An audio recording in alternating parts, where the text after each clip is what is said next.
Brown. Thank you, Bert. You're welcome, Judge. Parties have been sworn in, Your Honor. You may be seated. Ms. Davis, according to the complaint that I've read, you and the defendant lived together for a period of time. It is your claim that when you moved in together, you put down a substantial amount of money, almost, I think, $4,000. You call it a down payment on the house. You say that Mr. Brown subsequently kicked you out of the house and you want that money back. You also said that he's used a video card where you rent videos from a store without your permission. It belonged to you. He didn't return the videos, and you now have a very extensive bill from that store. Mr. Brown says you never gave him a dime, and he's got a counterclaim for bills that he claims you owe him, and he says you've been bothering him that he doesn't like, so he wants you to pay for his trouble. Right. Yes, ma'am. Okay. All right, Ms. Davis, when did you move in with the defendant? Your Honor, I would like to tell you how my ex-boyfriend did me wrong. He moved in with me in November of 2000. Listen to my question. When did you move in together in a place where you claim you put money down? In June of 2001. That's Shh. Now listen, I'm going to get to you, so don't interrupt her. We do things in a very orderly way here. It's the only way that I can function.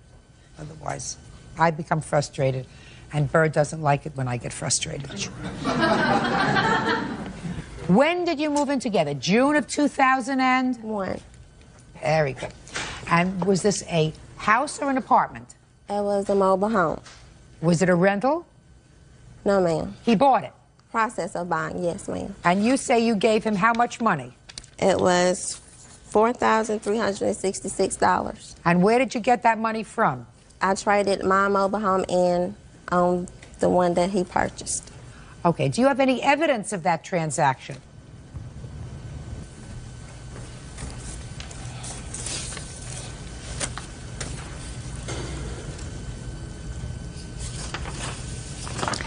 All right, sir. I seem to have some evidence would tend to indicate, Mr. Brown, that she did not, in fact, give you any money towards the purpose of your mobile home. exactly. She did not. Listen to me carefully, sir. I have evidence that she did not give you any money towards the purchase of your mobile home. But I have evidence here that she traded in her mobile home no, ma'am. as a partial down payment for a mobile home that went into your name. No, not at all. Not at all. Not at all. What has transpired was a mobile home that was sold from her cousin to me for $500, which we used as a trade-in. Yeah, but they gave you credit for $4,366 as a down payment credit. That was the value of the mobile home. I'm buying something for $500 and trading in for another amount. That's just like a good business transaction. Your Honor, Does it make sense? It's a profitable business transaction. If you can buy a car for $200 and sell it for $2,000, that's a smart buy. So that's exactly what I did. I took a smart buy and used it to advance in a better home for me and my children. Something doesn't sound right, sir. It doesn't sound Does it sound right to you? He buys it for $500 from her cousin and then uses it, and they give him a down payment credit of $4,366. I also gave in a $2,500 cash deposit as well. On or about June 26, 2001, traded in her 1964 Windsor mobile home as a down payment on a 1998 Horton manufactured home. Right. This 1998 Horton manufactured was being purchased by David R. Brown. We gave Miss $4,366 on a down payment credit on the 1998 Horton. Yes. Now, where's her name? Is that on any of the transaction? Show that to him. Your Honor, the reason why my name is not on there because the title was never changed over into my name, but I have a receipt where I purchased the mobile home before I met him. That's for a different mobile home she's speaking of. And we never used that mobile home as a trade-in. This right here is sufficient. This right here is sufficient. And her name is not on there in that transaction because she has no involvement in the transaction. I never said my name was on the mobile home, Your Honor. She gave me these monies in her mobile home, and her name is not on anything. Who's Does that make any sense? That is my cousin. Her cousin. Ah. So they gave Miss $4,366 for the down payment. Yes, ma'am. All right. Forget it. I don't look into that. Your name was not on the title to that mobile home? No, ma'am. All right, At then the forget time, it. I did not have a job, but I have a receipt where I bought the mobile home from Miss. Show me. Do you have the receipt? You mean up this? there? $500? Yes, and I also have this right You here. have this? Is this what you're talking about? Yes, ma'am. That's nothing. That's nothing. That's something that you buy in a grocery store. Judge Judy continues in a moment. She won't leave me alone. We broke up, let it go. Guess she's steady looking for a payout for something she knows she's not owed to. Mr. Brown, I believe you. Real cases, real people. Judge Judy. Morticia Davis says ex-boyfriend David Brown owes her for the down payment on a mobile home and unpaid video rentals. David says her lawsuit is bogus. Now, what about this video card? When I got evicted off the mobile home, he used my Blockbuster When did he evict card. you from the mobile home? May. She moved out of the home before the eviction took place. So therefore, What do you mean there was an eviction? Had you gone to court to evict her? I went to court to evict her. Why is that? Because there was South Carolina state law. If once someone established residence in your home, in order for them to move out against their will, you have to evict them out. All right, so the relationship wasn't going well, I It assume. was downhill from... Do you have children together? No, we do not, thank God. Perfect. Okay, so what about this video card? Well, when he got his new girlfriend evict me, I got some bills in the mail, which he used my card illegally at 3 different Blockbusters, never took the videos back. Show me.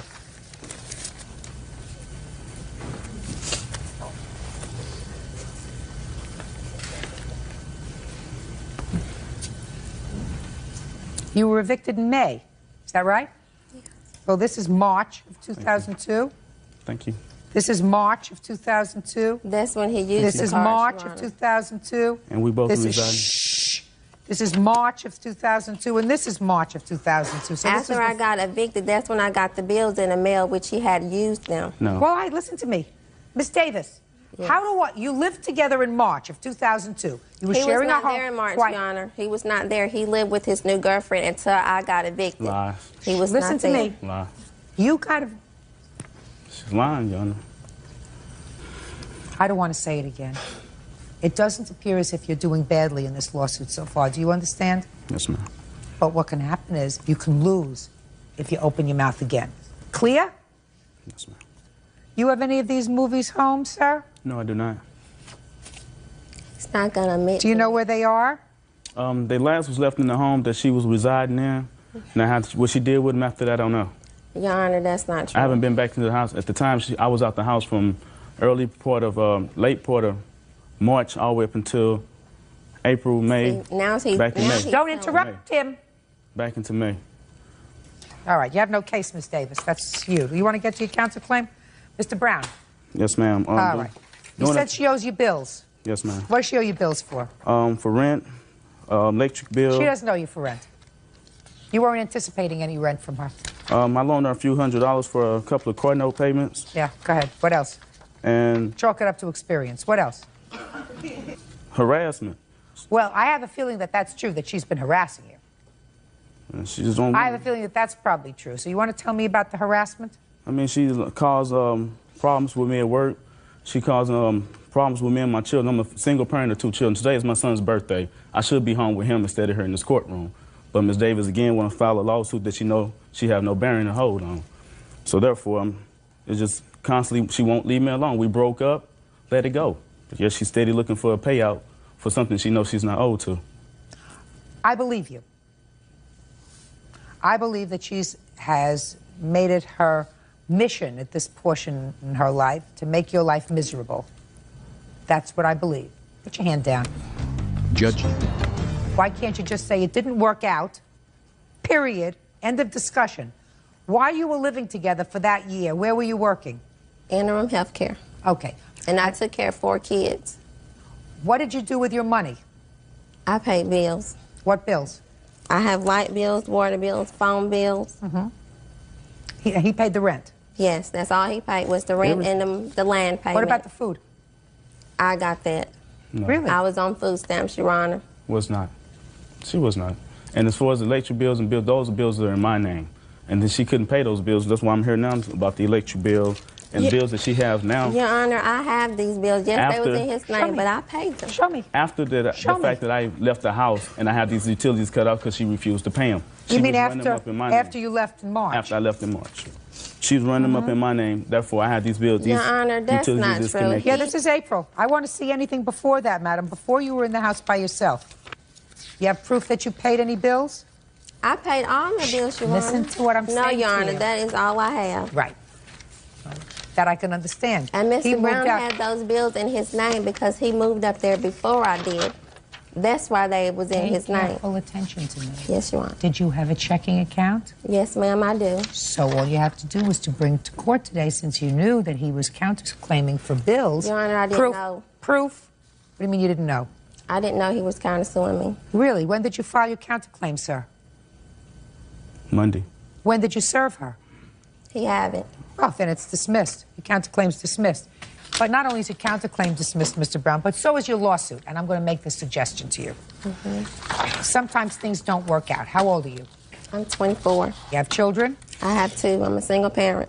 Put a period, this is over, and devote all of your energies to working and your 2 children. Leave him alone. He doesn't owe you any money. Goodbye. I don't harass him, Your Honor.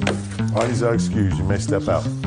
He jumped on me twice, and the mobile home was mine, which I didn't have the title with me. Many a times she had me arrested for domestic criminal violence, something that I didn't do. He's not going to do anything without being in the courtroom because he thinks he can get away with a lot of stuff. She came in here, Judge Judy seen between the lies and what she was trying to tell, didn't get nothing. Justice was served for the first time. And now the next case. All parties in the matter of Robinson versus Bradford. Step forward, please. Psychotherapist Cliff Robinson is suing his former friend, lab technician Angela Bradford, for the cost to repair his car window. Angela is countersuing also for the cost of a car window. Mr. Robinson, it is your claim that the defendant's son broke a window in your car, that the defendant, who was a friend of yours, agreed to fix it and did not pay you the money that it cost you to fix this rear window. Was it a rear window of your car? Rear quarter panel, yes. Ms. Bradford says, I think she's saying that she had initially agreed to pay for the window. Is that right? That is correct. But later, your son broke one of her windows in her car, and you should pay for that window. Is that your defense? It is. So let's make this as simple as we can, because Bird knows that I like to keep things simple. How much was the window in your car, Mr. Robinson? The window itself, Your Honor, came to $972.29. Let me see. I have pictures and the estimate. Well, I'm just curious because in here you say that my window cost $800 to replace, sir. That's with the labor and what it cost to. What did it cost you? $972, whatever the difference was. How did you pay for this? Cash. No. Not even sure about this bill. What kind of window was this? It's a rear quarter panel window in the Eddie Bauer Expedition. Oh, so it's a big window. It's a big window. Okay. Now, the only question that I have is whether or not you are in any way responsible for damage that she alleges your son did to her window. So, Ms. Bradford, I read your answer and I read your cross-complaint. And it appeared to me that you two were friends. Correct. How many children do you have? I have 4. And there came a time when, after this incident involving his car, he brought his kids over to your house to play. Correct. And asked you if you would watch his kids for a while. For 15 minutes, which turned into an hour and a half. Whatever. You agreed to take care of his children. And it was while you were in charge of his children that your car window was broken. Correct. Should have taken care of him better. Do you understand? I hear exactly what you're saying, Renee. Okay. Because it was your job to supervise the children, because you had assumed that responsibility when he left his kids there. Therefore, if something happened to your car as a result of a ball being thrown, that's your problem, not his. It's a lot of money. Do you have any insurance, sir? Yes, I do, Your Honor. Well, what's your deductible? $1,000. Do you have any proof that you have a $1,000 deductible? I didn't bring any insurance with the information. Why is that? I didn't think it was relevant. Well, it is relevant, sir. It's relevant how much out-of-pocket you had. Are you telling me that you actually paid Collins Auto Glass $972 in That's cash? correct. Let's give them a call and find out. You know these people? No, I don't. They were just people you chose randomly? That's correct. Okay, good.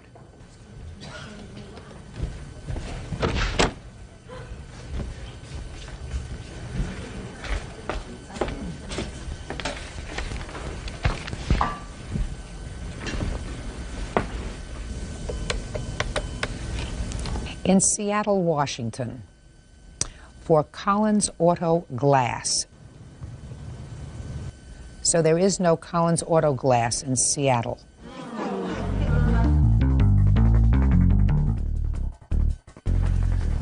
Mr. Robinson, sir, is this Collins Auto Glass in Seattle? Yes, it is. Well, they don't have a listing for him in Seattle, sir. Well, I know in... They don't have a listing for him in Seattle, Washington. There is a phone number on here, sir. 206 number? There is a phone number here. It's your phone number. The only phone number that appears on this is your phone number. Yeah, my information is on there, and then in the... I don't know. Show it to him.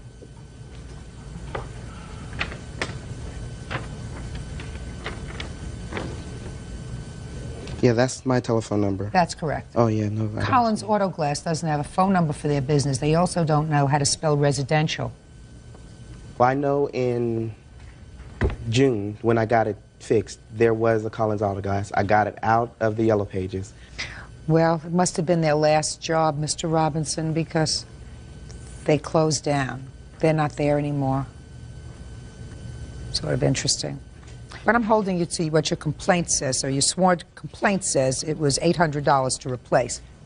Judgment for the plaintiff in the amount of $800. On your counterclaim, Ms. Bradford, I've already explained to you the children were under your supervision when your car window got broken, so if you weren't supervising them adequately, I can't fault him for that. That's all. Parties are excused. You may step out. Did folks have a seat? Mr. Simons, a relatively simple case. You want the engagement ring back. Is that right? Yes, please. And Ms. Ream, I've read your answer, and it's sort of like one from column A, one from column B. You have the following defenses, according to what I read. Number one, it wasn't an engagement ring because you never said yes. Yes. If you don't buy that, it was an engagement ring, but he told you you should keep it even if you didn't get married, correct? Yes. And number three, in case you don't buy those two, it was an engagement ring. There was no deal for me to keep it. I would have given it back, but it got stolen. Yes, ma'am. So you don't have it anymore. No, ma'am. Is that right? When did you give her the ring? I think it was May of 2001. And how long had you known her? I met her in November. I knew her approximately 6 months and gave her the ring. Okay, what kind of a ring was it? It was an engagement ring. Can I see the receipt for it? I have the receipt. Plus, Your Honor, at the time, I had just moved, and I didn't have the receipt for the second half of the ring, but I've found that, and I've got that. So here are those two receipts. What do you mean the second half of the ring? You know, the band that goes, connects as one. Oh, you mean the wedding bands? Yeah, yes. Set. Yes, ma'am, yes. And that's the other half that I still have, which does mean no good. Okay, where is this? Did you give her both of these rings? No. You have one? I have one, yes. Okay, so it's $969.75. Yes, Judge, yes. Okay. So you gave it to her in May, and you broke up when?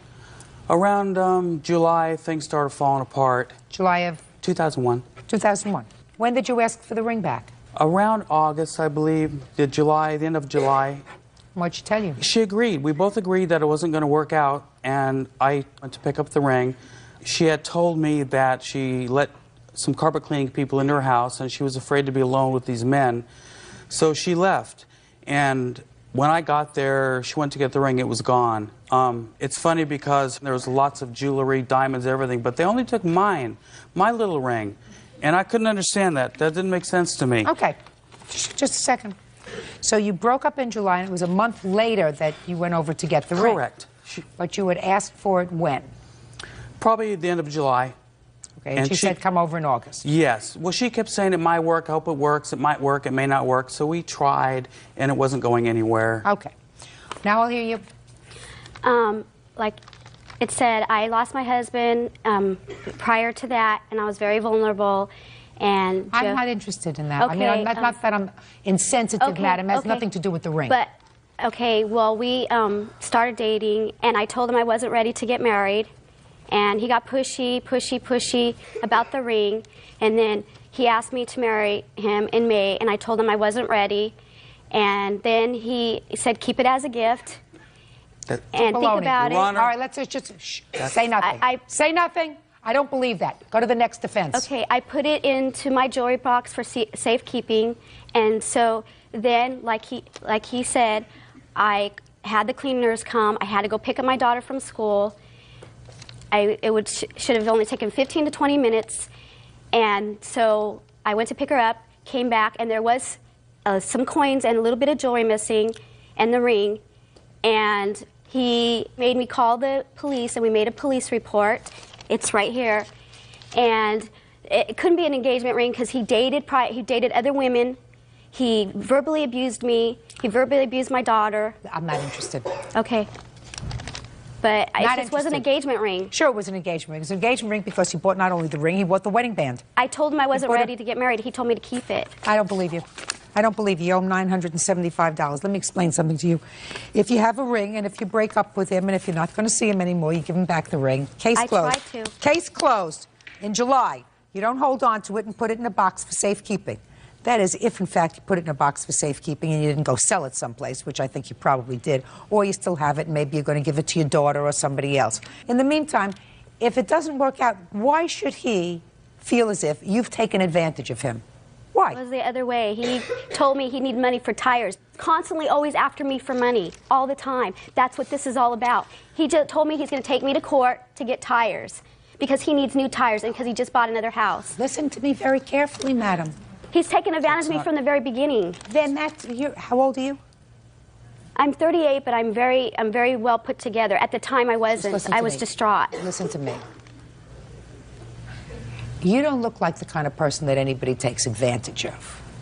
I just lost my husband, and my mom got diagnosed with cancer, and he knew this. Listen to me. Listen to me. If you were grieving over your husband, you don't take a ring from somebody else. I know that. I know that Good. now. But you did. But you did. Made a and mistake. by taking a ring from somebody, what you're really saying is, I'm interested. I'm interested. That's leading somebody on. That's cruel. That's unkind. And in my judgment, after listening to both of these stories and hearing your three defenses, A, I didn't say yes. B, if I said yes, he told me to keep it anyway, even if we broke up. And C, it got stolen. I don't believe you. After he came over and looked for the ring, you said, I'm sorry, my other stuff is here, but your ring is gone. He said, well, file a police report, which is what you did, correct? Anywhere in the police report did it say that there was evidence of a burglary? Yes. Well, show me. Show me where. No, read it where it says there was evidence of burglary. Right here on the top, it says crime, burglary. Show me where the police wrote down that there was evidence of a burglary, not what you claimed there was.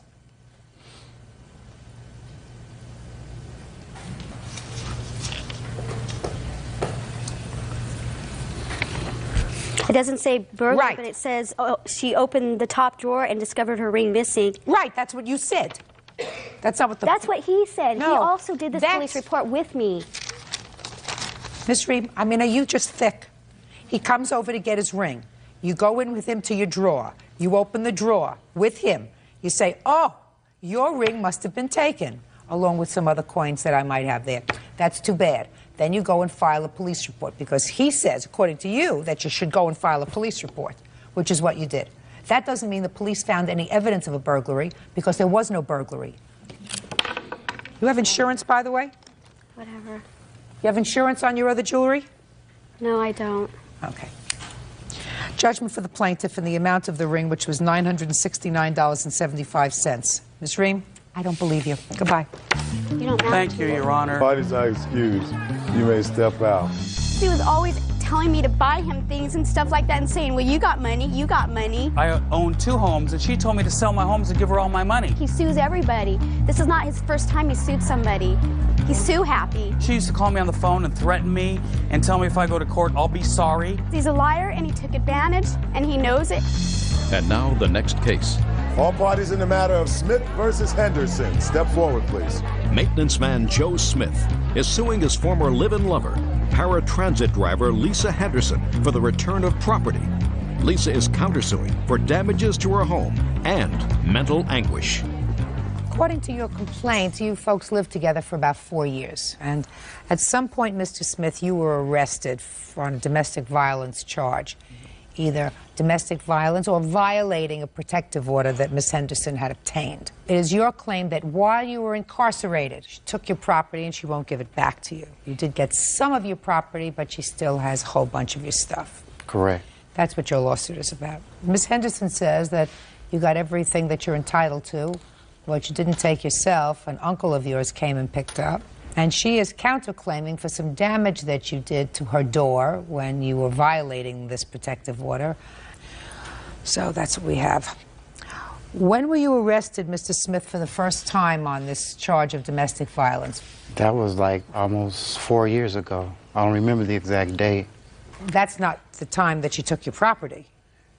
Yes, that's the previous time. It happened twice. How many times have you been arrested altogether for domestic violence?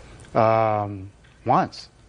No, it had to be more than once. You said once 4 years ago, once more recently. No, this was for violating a restraining order for just going to the residence. There wasn't any violence involved. Is that right? Yeah, he was charged twice. One for holding me captive in my apartment when I was 6 months pregnant in January of 2000. And he was convicted of that charge. We got back together. A testament to your good judgment. Yeah.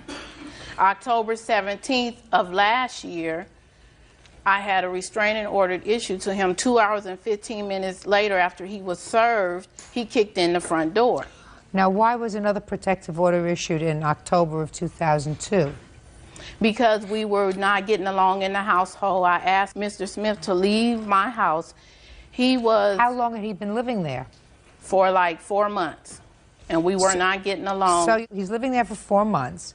You weren't getting along. But no violence. No. The police had to come out one incident in September where he threatened to put a hit out on me. Before that, he said he doesn't like my son and he never will. So I said, you need to get your belongings and get up out of my house. If you don't like my son, you don't care for me. What happened in October? I asked him to give him a certain amount of time to get his personal belongings and give him enough time to move out. Did she do that? No. No, Just a second, don't interrupt. She didn't say to you have a week or 2 days or 48 she said, hours? Get out right now. Judge Judy continues in a moment. We split everything in the household. So he paid his way. So he wasn't just coming to visit on weekends, right? Right. Well, that's not what you say in here. Real cases, real people. Judge Judy. Joe Smith says ex-girlfriend Lisa Henderson won't return his property. Lisa says Joe threatened to put a hit out on her.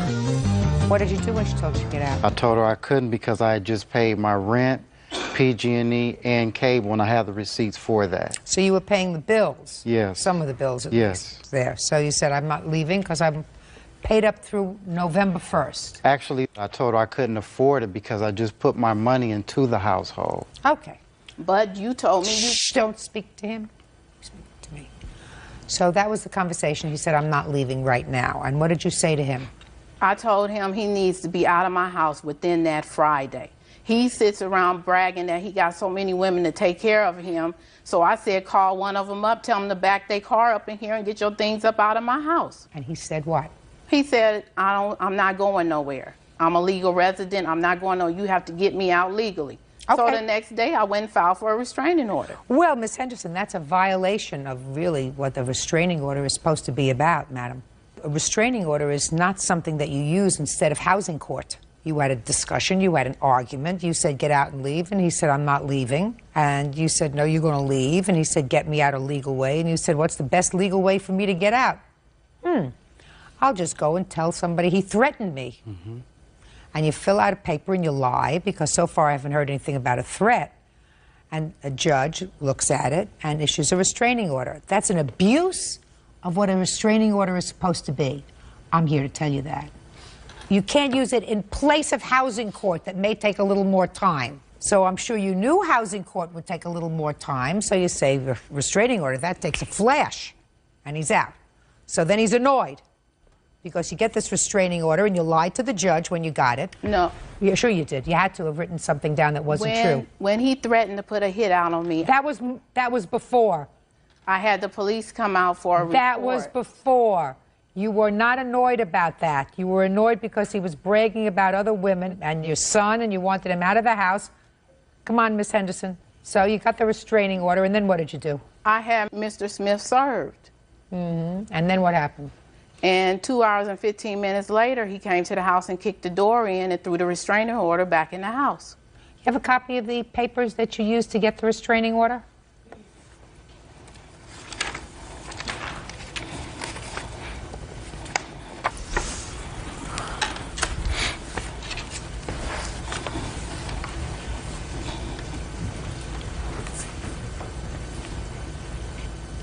Can I see the checks that you wrote for any of the bills in the apartment, Mr. Yes, Smith, ma'am. please?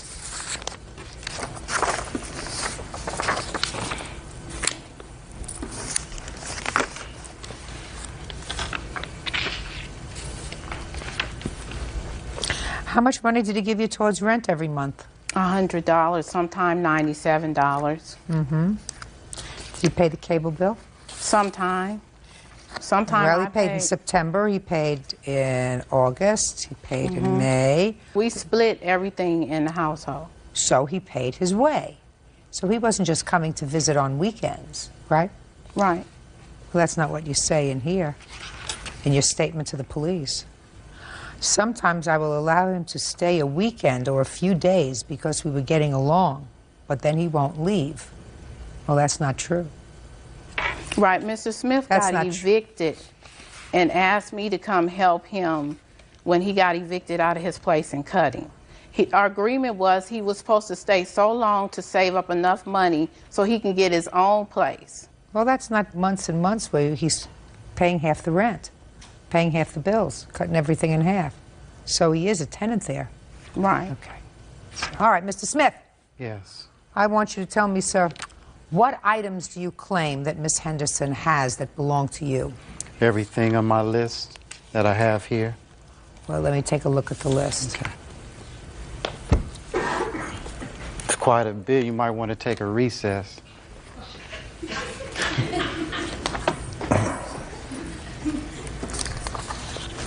Show this to her, would you please, Bert? No, I have my list, Your Honor. And this is the list that we had in November 22nd when he was incarcerated, and he gave it to me. Who wrote that list? He did. Oh, then let me see that and list. he got a different total from what he has on there. Oh, fine. Then let me take a look. And the check, and what you've crossed out is... The things that I gave to Larry in So November. you still have the other things? Because those are the things that he gave to me by him bringing it into the household, which is a gift to me. No, it's not a gift. None of these things are gifts. I want you to listen to me. None of these things are gifts. Everything on this list that he prepared, so I won't look at this list. This is the list he prepared. You make sure are boxed up because he's going to send somebody to get them. Do you understand? Yes. No fooling around. Listen to me. If you're frightened enough of somebody to seek the court's assistance in getting a restraining order against them, you want everything that you have that might cause them irritation out of the house. You didn't have these things before he moved back. Now you're going to give them back to him, and the only contact you're going to have with him is over visitation or contact with a child that you share in common. So stop acting stupid. Judge Judy will continue in a moment. Now let's talk about him busting down your door. He knocked down the door, Miss Henderson. Was that after you had him served with the protective order in October? Yes. Then he, I don't think that was the right thing to do, to knock down the door. It also wasn't the right thing to do to file a false police report. which you did. So you do not get your door fixed as a lesson not to abuse the court system. That's it. Good. 346 on the calendar in the matter of Miller versus Hastings, Washington. Parties have been sworn in, Judge. You may be seated. Folks, have seats, please. Who are you? Brenda Hastings. I'm Michelle's mother. How old is Michelle? 17. Okay. Miss Miller, Michelle is your son's girlfriend. Yes, ma'am. This is your son. Yes, ma'am.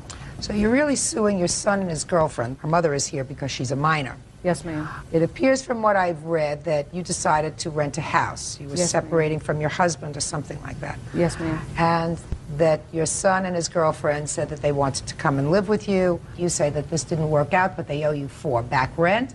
They owe you for money that they put on your credit card. They have a counterclaim. And their counterclaim involves both of their cars, which they say that you took, you hid, and caused damage to. No, ma'am. So Yes, that's ma'am. what the case is about. Very complicated. When did you decide to rent this house? About the second week of September. And what was the rent on the house? $575 a month. And what was your arrangement with your son and his girlfriend? I had planned on moving. My husband and I were just going to separate for a little while to work out some differences. There was a duplex that I had been waiting on that was around the corner from the house. My 15-year-old son had told Charlie here that we were moving, and Charlie indicated to him that he needed a place to go. He was tired of the stuff at Brenda's house. I had talked to Charlie. He had been living with you? Is that right? How old are you? 19. I had talked to Charlie and told him that was fine. There was no mention of Michelle at the time. That came up later with Charlie saying that she don't really act like she acts, but she'll act better when she's not around her mother. I thought about it for a while, and I said, well, we'll give it a try. And this is a lot of information that I really don't need. Okay. Well, I went up and asked the landlord, and the landlord said they were renting it. Oh, okay, fine. So you decided to rent it, and you decided to let the two of them move in with you. Right.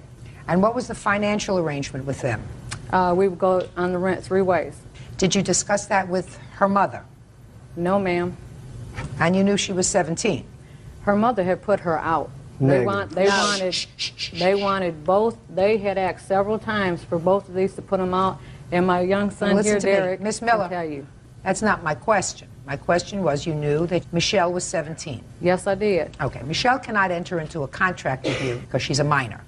So if you did not have an agreement with her mother to pay a third of the rent, you cannot sue Michelle for a third of any rent that you believe she owes you. Do you understand? Yes, ma'am. Okay, so let's do away with that. So let's deal with your son. Did your son give you any money towards the rent? No, ma'am.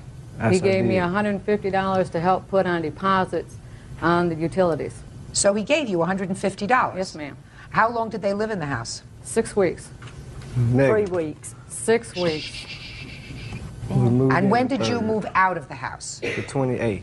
Of September? Yes, ma'am. Charlie did not move out of that house until the 10th of October. I moved out the 28th. You stayed there. You were on the run from the police. Shh, just a second. Miss Miller, Yes, ma'am. what rent do you believe your son owes you? For him and Michelle, then it should have been half of the $575. No. Miss Miller, he's supposed to pay a third of the rent, right?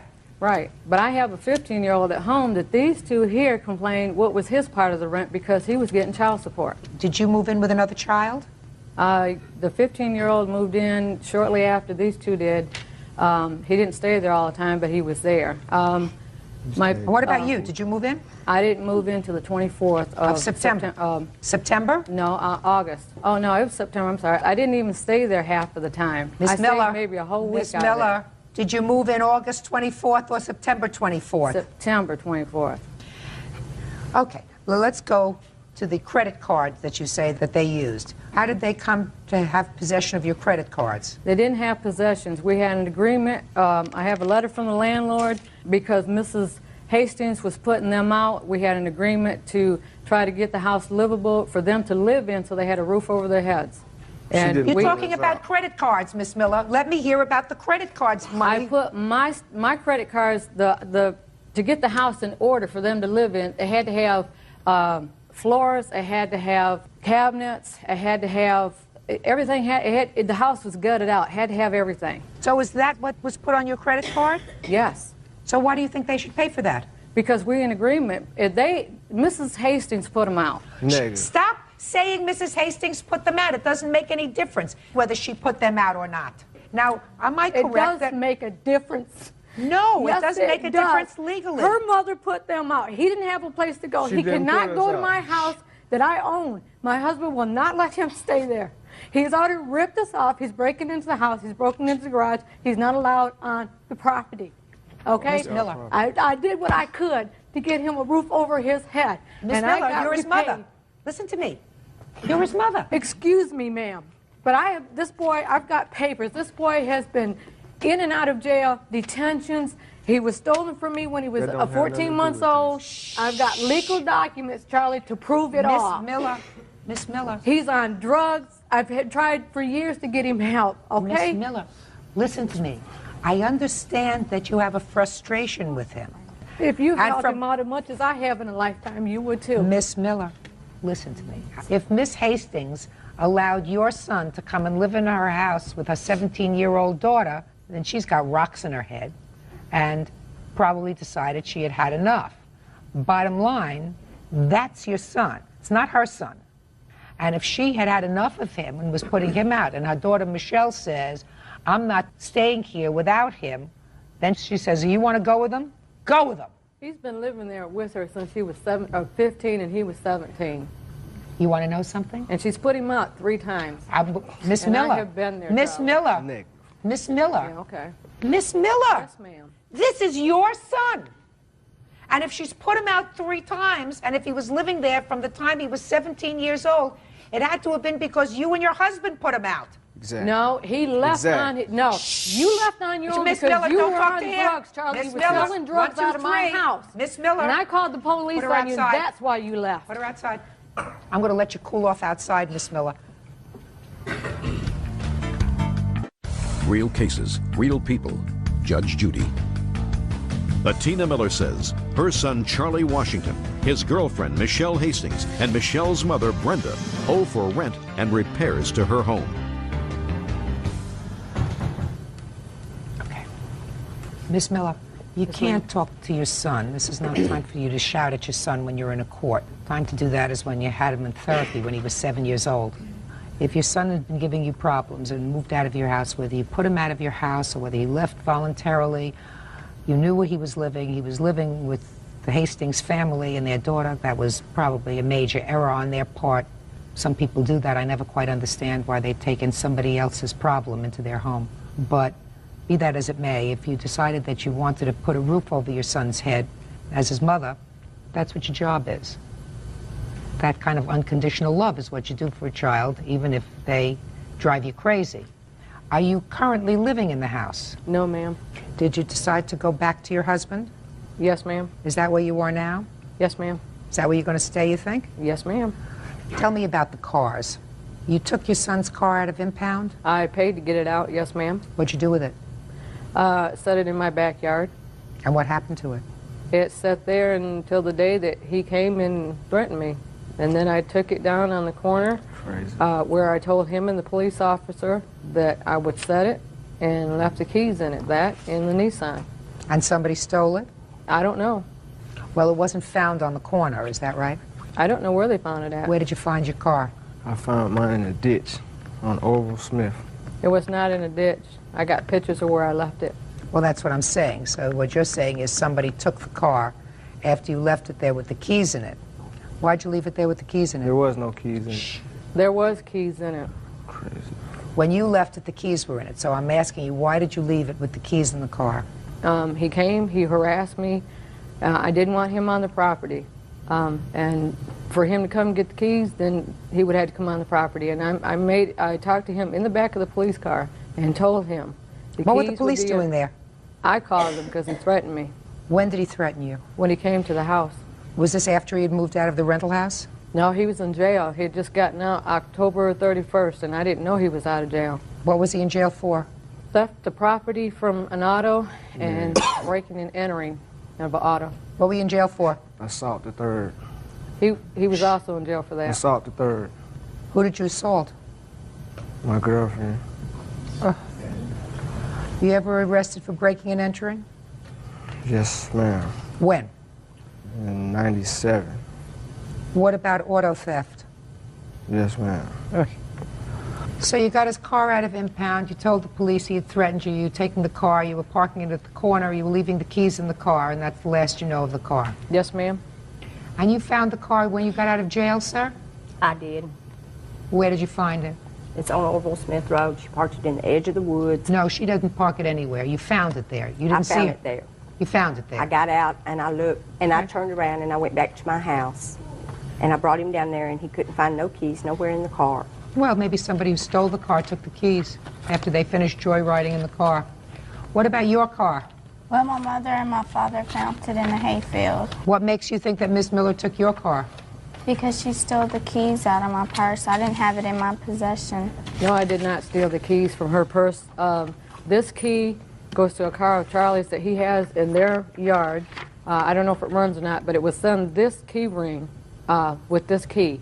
And when I talked to Charlie on the phone after he had beat up Michelle, he told me one of them keys went to the car. And that's how I got the car. So what did you do with the car? Charlie explained for me to take the car to my house and park it and not to let Michelle have the car. You mean her car? No, it's his car. It's legally in his name. Is that right? Yes, sir. Is your car, the car that you're talking about, that you're suing over, in whose name is that car titled? Yes. You have two cars titled in your name? Yes, ma'am.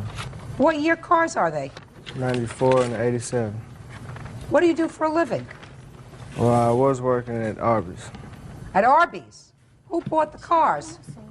I bought one, she bought one. But she wasn't old enough to put it in her name, so I signed for it. Why didn't her mother sign for it? Because they went and got it without me. I was at work. They went looking at cars. They picked out one and she bought it. Miss Hastings, yes. Is he still living in your house?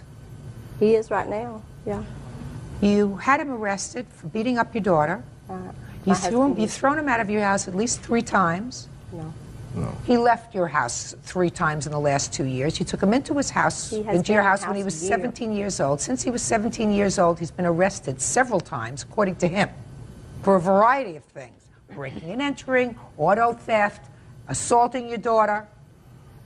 Would you kindly tell me what kind of medication you're on? Because I want to take some. If you don't see that he's not right for her.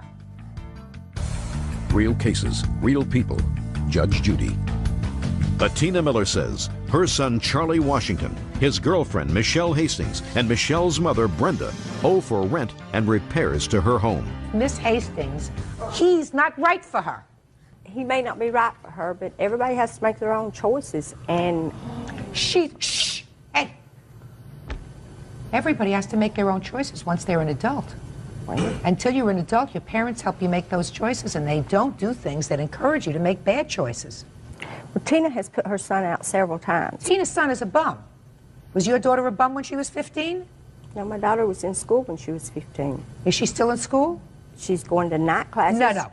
Before she met him, she was in school. Yeah, but she... After she met him, she's not in school.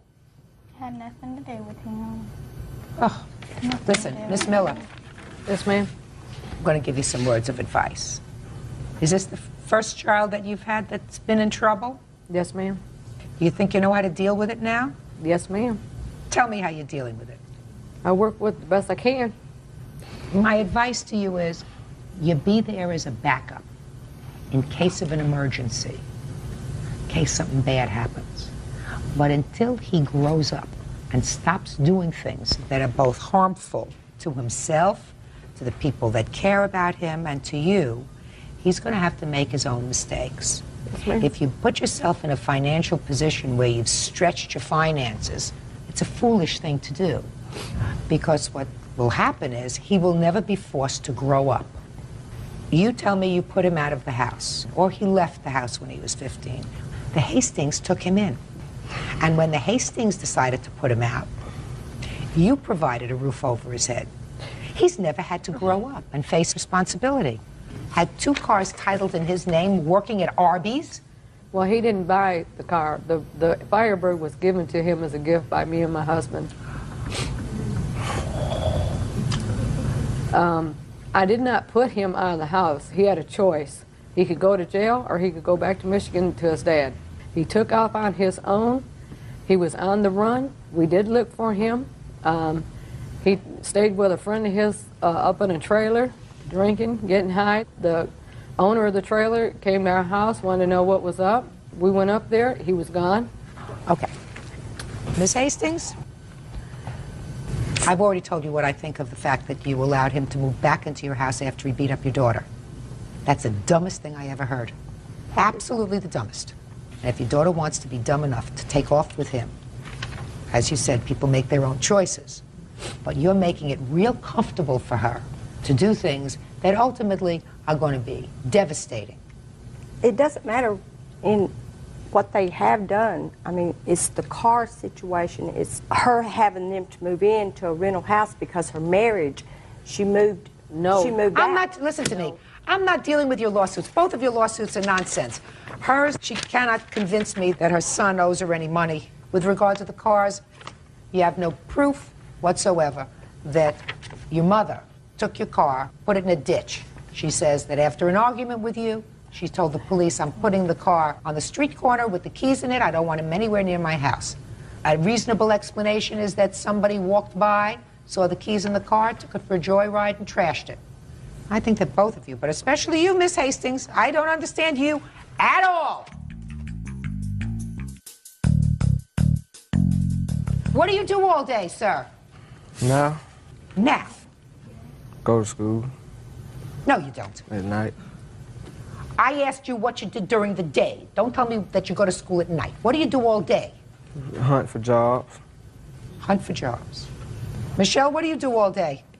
Work. Where? At Walmart. You work 5 days a week? 8 hours a day, 5 days a week. And you come home and he's watching TV? Michelle, look at me. You come home and he's watching TV? I don't know what he does during the day. Michelle, before you get pregnant, get smart. You'll be working at Walmart, 9 months pregnant, and he's going to be sitting home playing with Nintendo that you will have bought him for Christmas. Get smart. Cases are dismissed. Parties are excused. You may calendar in the matter of Griffin versus Moore. Thank you, Bert. Parties have been sworn in, Judge. You may be seated. Folks, have seats. According to your complaint, you and the defendant met when I believe her husband and your son were incarcerated together. Yes, ma'am. Your complaint alleges that you developed a friendship and you allowed the defendant to charge certain items on your credit card with the agreement that she would repay you or pay the bill as it came in. Initially she did, then she stopped. And you allege that when she stopped paying, she owed you $842. That's correct, Your Honor. So when did you first meet the defendant? I think approximately about a year ago. My son was incarcerated, and he was her husband's roommate.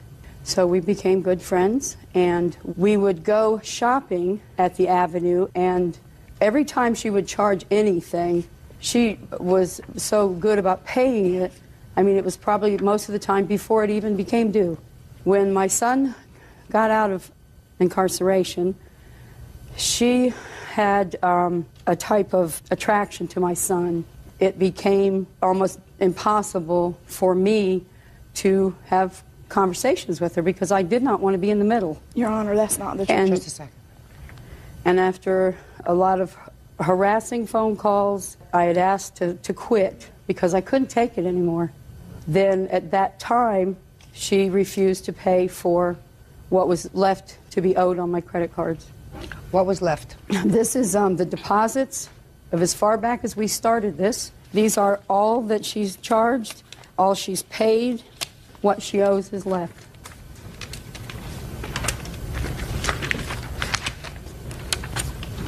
So she paid on time until October? Yes, ma'am, till the end of October. Okay, now I'll hear you. What she said is correct as far as our friendship. Her son was incarcerated with my husband. When things went bad was because her son had a drug problem. And I tried to help him. Your Honor, this is irrelevant. Just a second. Her son asked me for a ride to the interstate. I took him to my house instead of the interstate. Miss Griffin got to my house before we did. basically her son had took a video camera from her. She had searched her son's coat. She pulled out the camera. So then she left, and her son was still there with me. I then took her son to his girlfriend that lived in Charleston, and that's when his mother, she turned against me. She told me our friendship was over because I tried to help her son. What date was that? Ma'am, to be honest with you, I'm not sure. Okay. She says that you did not pay the October bill, which Ma'am, is $800. I have a check. Which is $800. Listen to me. Okay. Which is $846.05. Yes, ma'am, I understand the October that. bill. Okay, let me see. And I'm not denying that there were credit card charges. There were. I have a check from State Street Bank that was given, that it was a 401k check that I received from my employer. I have a copy of the front and back of that check that I gave her permission to go get out of my post office box and endorse and deposit into her account. She gave me $368 back. May I see it, please? And I have it where she endorsed my name and her name on the back. That's not my signature.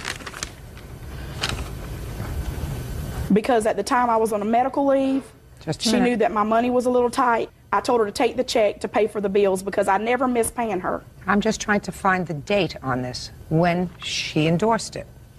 It was on 10/27 on my, it's on, I think, the second or third page of my bank account statements. And you'll see right next to it where I cashed a check for the exact amount and gave it to Miss Moore at my home right in front of my husband. There'll be a witness to that. Her husband has never been present. Just a second. We've made any Just a charges or any money exchange. Just a second. So what you're telling me, Miss Griffin, is that at the time your friendship was coming to an end, the defendant gave you a check, which you did in fact cash, yes, in the amount of $1,012.99. Yes, ma'am. And you gave her the entire amount of money. Yes, ma'am. Doesn't make sense to me, Miss Griffin. That weekend, Miss Moore came to my house. Yeah. I gave her the full amount of cash, handed it to her. Right. She said she wanted to give me $300 because she had a rainbow rental or something that was pressing and had to be paid. And she said when she got her check on Tuesday... Let me see the rest of her papers, please. When she got the rest of her check on Tuesday, that she would take care of the rest of it. Your Honor, I could have... And the whole time Miss Moore was out on disability... Just a second. I could have cashed that check myself. I cashed her check because she did not have a bank account at that time. I took care of things for her. She had some drug problem, and she tried to commit suicide. Not interested in that. Well, Your I mean, Honor, I that was is there not true. taking I care just of her. police I didn't want to turn my back on her. Your Honor, that is... Were there any witnesses present to the transfer of this $1,012 to Miss Moore My on the husband, 27th? Michael Griffin, was there. See here? Yes, Your ma'am. Honor, he was never present during any of these things. Just a second. It was just me and her. Go ahead. Mrs. Moore wanted to meet with my wife at our home because whoever she was seeing for therapeutic reasons told her to come to closure between Kevin and Nancy. And I was standing right there in my bedroom. She was sitting in the blue chair to the left of my bed when Nancy handed her $1,012 and change, and Rebecca handed her back $300 to deposit in Nancy's account. No, ma'am, that is not true. Mr. Griffin was never Now, present just a during second. any of these transactions. Just a second.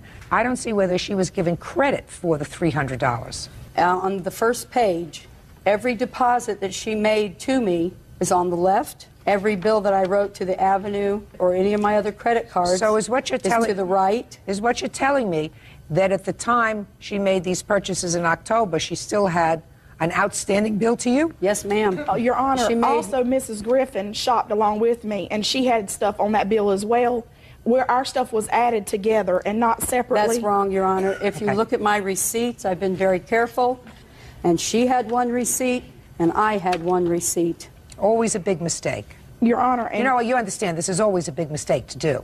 Yes, ma'am, I do. Okay. Miss Griffin, who it appears over an extended period of time, had been very good to you financially by allowing you to make these purchases when you didn't have the cash to do it. Yes, ma'am. Would all of a sudden say that you have an outstanding bill to her of $846 when you didn't? Your Honor, like I said, when our friendship separated, it was due to the fact that her son stole from me and he went to jail for a drug That's charge. untrue, Your And I Honor. have the police report here. That's when mine and her friendship went sour, because her son came to me, he asked me for help. He spent 3 days at my home when she didn't know where he was. When I told her that he had been at my home, she got very upset with me for not contacting her. What date was that? Oh, it was before Halloween. 11/3. So it was after this? No, this was the weekend prior to 11/3. Was it before or after the $1,000 check was cashed by the plaintiff? This was after. Is that right? Yes, ma'am. We were still very much a part of each other's lives at that time. She had continued to call. I said, please do not call me anymore. I got so upset that I wound up in the hospital on her last phone call. Okay. Your Honor, I believe you, sir. Listen to me. I believe you, sir, when you indicate that $1,012 was passed. Were you present when $300 was given to your wife? Yes, Your Honor. How was that given? In cash. $100 bill? Rebecca, pardon me, Your Honor. Rebecca handed back cash, $300 cash to Nancy. Not true, Your Honor. That is not true. And I have somebody You have here your with- bank records with you? No, because at the time I did not have a bank account. She was correct about that. I did not have a bank account. But I could have cashed that check myself through my employer's bank. But you didn't. But I always cash You my didn't. checks by myself. She You never said did you it had a before. witness. I'll hear your witness if your witness has anything germane. If he does. Yes, What is ma'am. your name? Alan Young. I've been a friend of Rebecca's for 15 years. Rebecca asked me would I give her a loan of $300 because she owed Mrs. Griffith some money. She borrowed money from me that night because she said she had to pay on her rent or something. So I kind of believed her. What is your rent, Miss Moore? $385.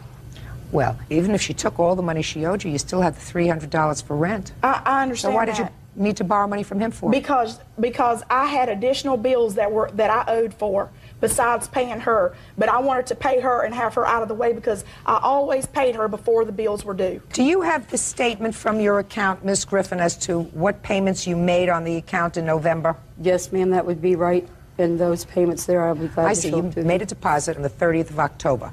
Yes, ma'am. Your Honor, she was paid in full when she received that check. No, ma'am, I was not. Yes, you were. No, I don't think so. I don't think so because I see no other basis for her depositing only $300 into her checking account on the 30th Well, Your of Honor, October. I can't help if that's the only thing she deposited. She was paid. I have to make a determination based upon evidence. The evidence indicates that on or about the time that that check was cashed, she did deposit $300 into her account. So I'm entering a judgment for the plaintiff in the amount of $842. That's all. Thank you, Your Honor. Parties are excused. You may step out. To jail Monday. She is married, and at the time I had a fiance. I lost a friendship on kind of her son's drug problem. She knew that, and she was still coming on to me. She can't rule everybody. And now the next case. All parties on Gregorian versus Scaturio. Step forward, please. 23-year-old cashier Mariam Gregorian is suing former live-in boyfriend, 23-year-old salesman Scott Scaturio, for his share of a security deposit. Scott is countersuing for the cost to rent a U-Haul, storage costs, and harassment. Ms. Gregorian, you and the defendant lived together. Were you boyfriend and girlfriend at the time?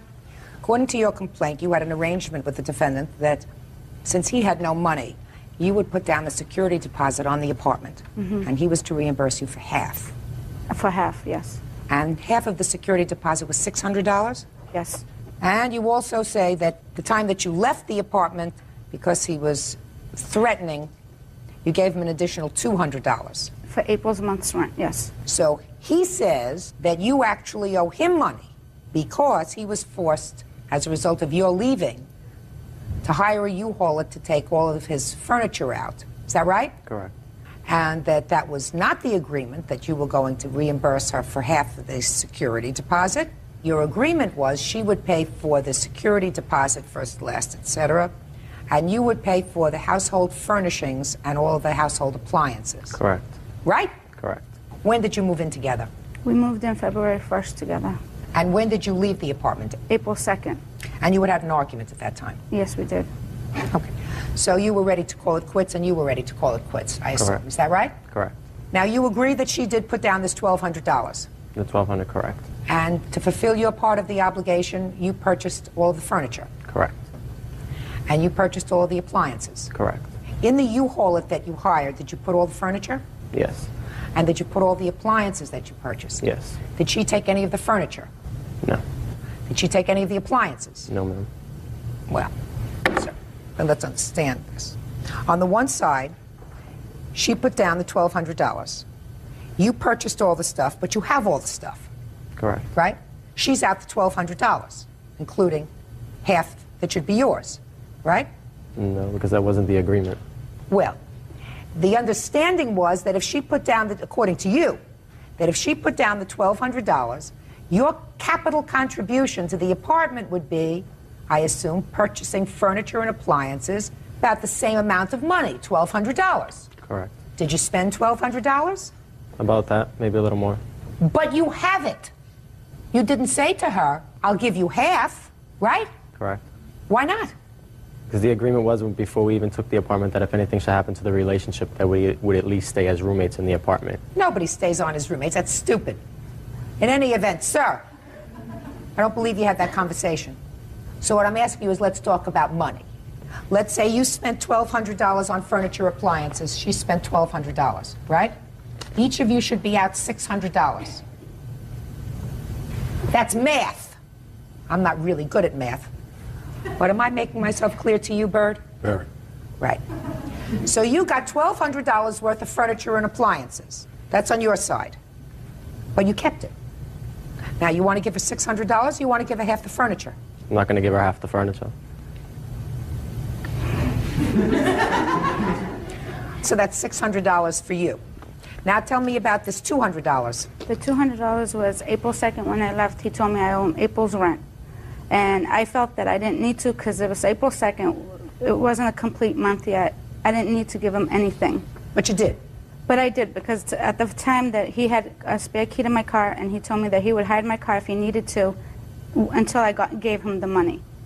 And I took the $200 and I basically threw it at him. So, cheap price, $200. You don't get that back. You get your $6 because I believe that that was your agreement.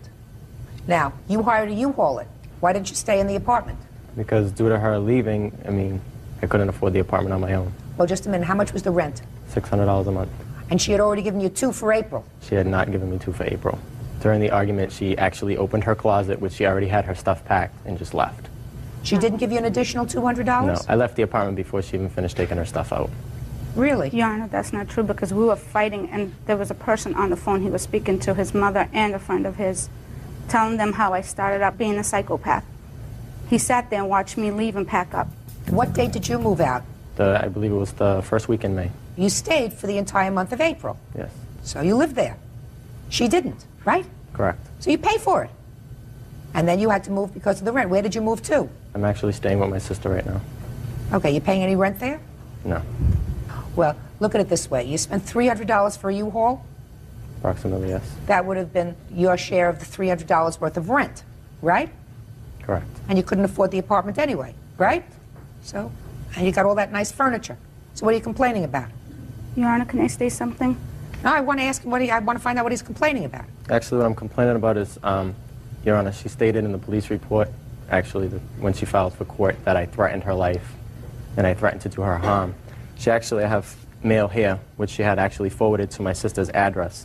If I was threatening her life, I don't understand why she would forward mail to my sister's address where she knows that I go, when I also have police reports stating that they heard messages of her threatening to kill me, etc., etc. Well, let me see the letter that you have, sir. I don't know exactly what you're talking about, but let me take a look at it.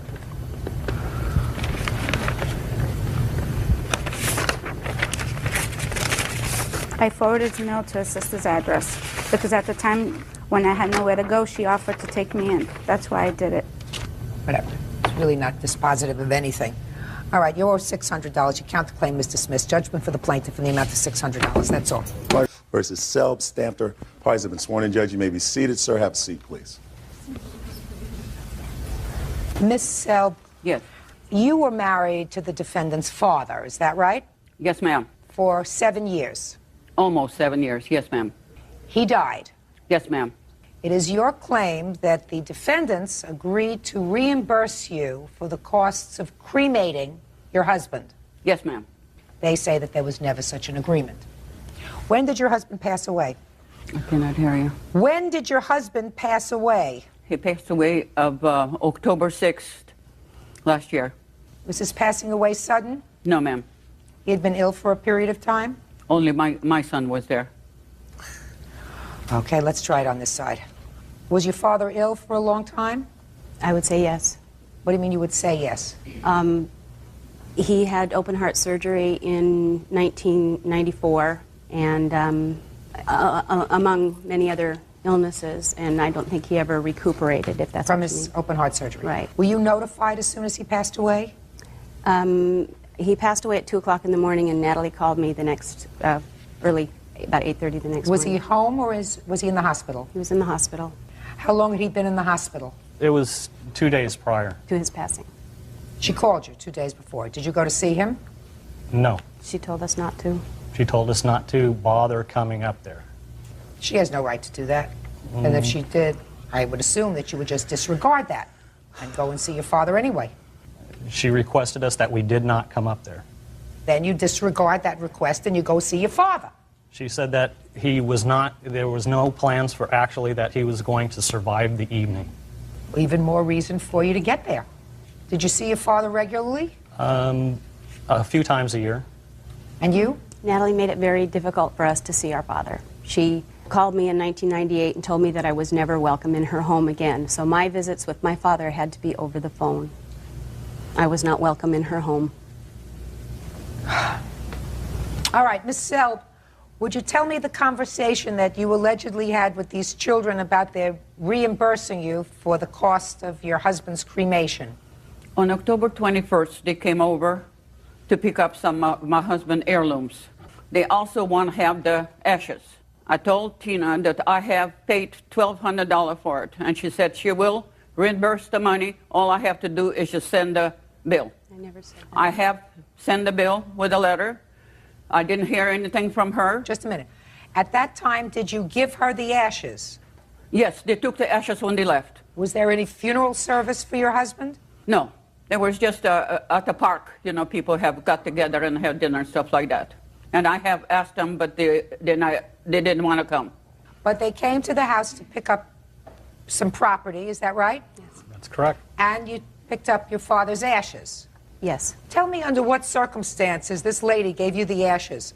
We went up to get my dad's war mementos and our family photo albums, all that was left of that my father had. And there was never a discussion about taking the ashes home. I mean, that wasn't why we went up there. Okay. She presented a carton as we were leaving of his ashes, and we were both very surprised by that. There was never a discussion about reimbursing for ashes or giving her money for the cremation, and then we can exchange, you know, pay this ransom for my father's ashes, and we could leave with it. Never a discussion about that. The ashes were there. She presented it to us along with a copy of what appears to be his will, and we left. That was that. Miss Selb, why did you give them your husband's ashes? Why did I do what? Why did you give them your husband's ashes? Because Doug asked for it.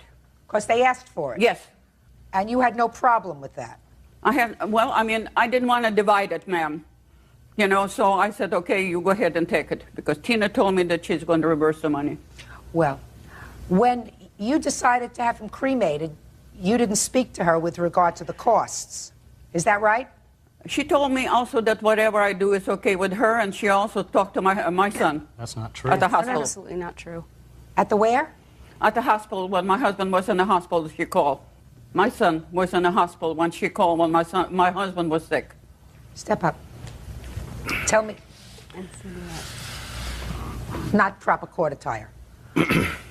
Sorry. So you should have something important to say. I assume you do. Basically, I was there when he went into the hospital and when he died.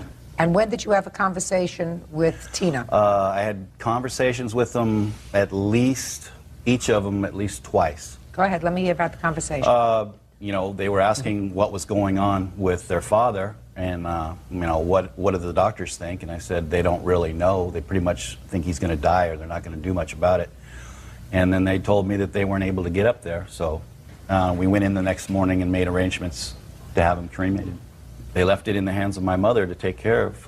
Were there any death benefits under Social Security? I believe the $225 that they give for when somebody dies, Social Security, that was about it. And then, The $225 for burial costs? yeah, that's what the Social Security system will pay. Okay, well, that's $225. Correct.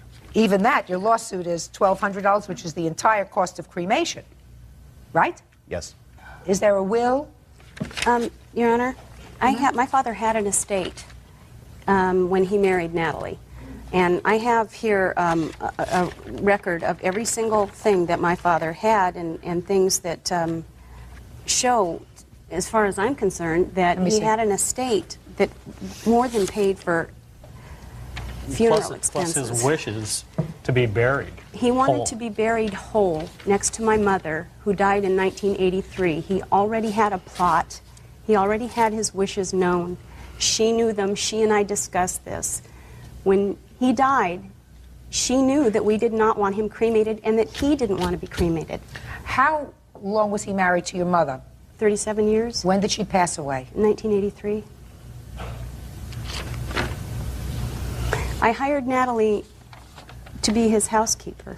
I think an important point. Go ahead. I think an important point is that when my father was ill, we hired Natalie, my sister actually hired Natalie to take care of him. And in a 6-week period, they were married, and she produced a license with his name on it. And her license. With her name on it, and my father's name. And at that point, a bank that had all his funds and monies called us up, my sister, which was the power of attorney at the time, and said there's something funny going on. This woman is here, and she's liquidating Closing all of his accounts. Closing all of his accounts, getting all the funds out of his accounts. At that point, we contacted my father, and that's when he said, well, we just happened to get married. Okay. Miss Sell, after you married Mr. Sell, Yes. were you working anyplace else? Before I started working for him? For the last 7 years, since you were married to their father, you didn't work at all outside the home? That was a full-time job with Mr. Selb. Fine. So you didn't work at all outside the home? No, ma'am. Is that right? How were you supported? We lived on his retirement and my Social Security. How much was your Social Security? My Social Security, $472. And how much was his pension? His pension was $1,200, something like that. And how much was his Social Security? 5 something. So you had Social Security of $400, and he had about $1,700 a month. Is that right? Right, ma'am. Okay. And he had savings as well. Is that right? Yes. Of course. Where are his savings? The savings? Yeah. We spent most of it. Do you have any left? We have traveled quite a bit, ma'am. Oh, just a minute. Do you have any left of his savings? Yeah, I have $2,000. Good. That pays for the funeral. Thank you very much. That's all. Parties are excused. You may step out. The only thing I can say that I took care of their father for 7 years. My sister went there a couple of weeks afterwards, and she found the mail actually had been sorted through and gone through, his financial statements gone through. They wouldn't even answer the letters I have sent it to them. And now the next case.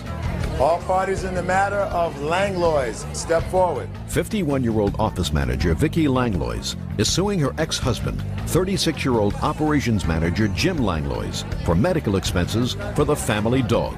Miss Langlois, you and the defendant were married for 13 years. You were divorced officially, I believe, according to what I've read, in 1999. Correct. There was a dog. Jim's dog. Well, you say it was Jim's dog. There was a dog that lived in your house for a long time. The dog remained in your home. The dog became ill. You took the dog to the vet. Correct. There was substantial expenses for the dog in the amount of $1,817. The dog was ultimately put to sleep. Yes. And you want the defendant to pay those veterinarian bills. Correct. Okay, so I will hear you on why you think he is responsible for those bills. When he left in March of '99, he moved into a studio apartment where there was no pets allowed. I was left with the dog to care for it. Then, March of 2000, the dog became ill. I talked to Jim, and I explained to him everything that happened. He didn't disagree with how I handled it. I told him I would not be able to pay the bills, and he said that was okay, and he would take care of it. So I had brought the dog home with the understanding that I would have to give the dog intravenous feedings twice a day, which I did until April 25th, when he suddenly turned worse. I called Jim. I told him he wanted to see the dog. I brought the dog to him, and he returned the dog to me, and the next day the dog even got worse. I called the vet. She said there's nothing more we can do for him. How old was the dog? 12 years. And how old is your son? 12. So that the dog had been your son's companion as Oh, well. yeah. His best friend. Okay, go ahead. And so Thursday night, the 27th, I believe it was, I called Jim at work. When I tried to discuss what was going on with the dog, he just wanted to talk about the divorce and all the other property issues that were going on. And he got abusive, and he wasn't even listening to me. I was telling him that Saturday morning was the appointment, and he got abusive and was swearing at me, and I hung up the phone. On Saturday morning, my daughter Kendra took me and our 12-year-old son to the vet, and we sat there with him while the dog was put down. Later, I talked to Jim about the money, and he said we would have to discuss it at the divorce hearing in June. When we got to the divorce hearing, his attorney asked that the two attorneys could talk outside of the courtroom and discuss some of the issues. The outstanding financial issues. Right, and the dog was one of them. My attorney said that Jim was denying it was his dog, and that I shouldn't waste $250 an hour. I should take it to of his time. I should take it to small claims court, and that's what I did. It is clear to me, Mrs. Langlos, that your 12-year-old son would have been devastated had his father left the house, and in addition to leaving the house, taken his dog. According to you, the dog was his best friend. Mm-hmm. So it wasn't that you were dog sitting for the defendant's dog. You kept the dog because it was the family dog. Whoever purchased it, paid for it. I have a dog. When she's a very, very good dog, my husband says it's his dog. When it poops in the house, it's my dog. The issue of whose dog it is not relevant to this. Your former wife claims that you indicated to her that you would, at one point, take care of the veterinary bills. Let us assume for the moment that you did say to her, I'll take care of it, whatever the bills are. And I don't even have to make a judgment on that. There did come a time that you went to the Supreme Court to resolve all issues of money involving your marriage. According to you, Miss Langlos, the issue of the dog's bills was raised by the attorneys in that proceeding. Outside of the judge. It doesn't make any difference. Correct. It was part of the negotiation. You did the right thing by keeping the dog and taking care of the dog. Your problem, Mrs. Langlos, is this. There must be finality when parties divorce. And that is usually as of the day that a final judgment of divorce is rendered. Everybody is there, and they throw all the marbles on the table, and they say, listen, this is what we got. This is what our bills are. This is what our expenses are. This is what our assets are. We're going to divide them. We're going to divide them in an equitable fashion, and that's what you pay a lawyer for. That was clearly done. So all of that was before the court, or should have been before the court. Now, you understand that, Mrs. Langlos. I know that from the way you're shaking your head, you understand that. Because ultimately, each of you has to know, this is the date that my financial obligations are fixed, both for child support, for maintenance, for alimony, for outstanding credit cards, for outstanding bank loans. You can't keep this thing going forever. It's not healthy. Mm-hmm. I agree. According to you, and I'm just taking what you tell me, your attorney did in fact raise the issue at that time.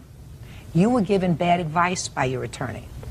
If your attorney did indeed say to you, deal with it later, that's very bad advice, because your marriage terminated and these bills were incurred prior to the stipulation and settlement and the judgment of divorce. Unless your former husband believes that you should voluntarily contribute to the dog's vet bills, he is under no legal obligation to do so. Just for my own sake, you want to tell me, Mr. Langlois, how much you pay in child support for your son?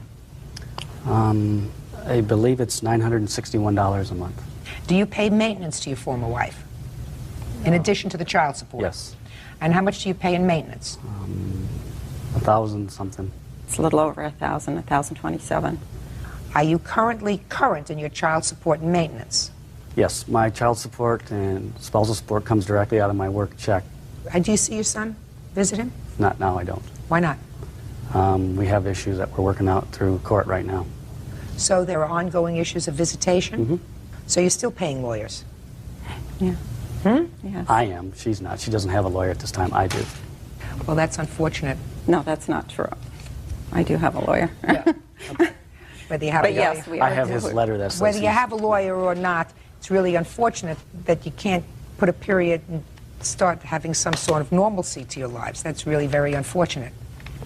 Fair. In any event, Ms. Langlois, all financial issues were resolved in your case in June of 2000, so your lawsuit... All right, there's a rather complicated fact pattern in this case, so let me see if I understand it. The defendant is your brother. Yes.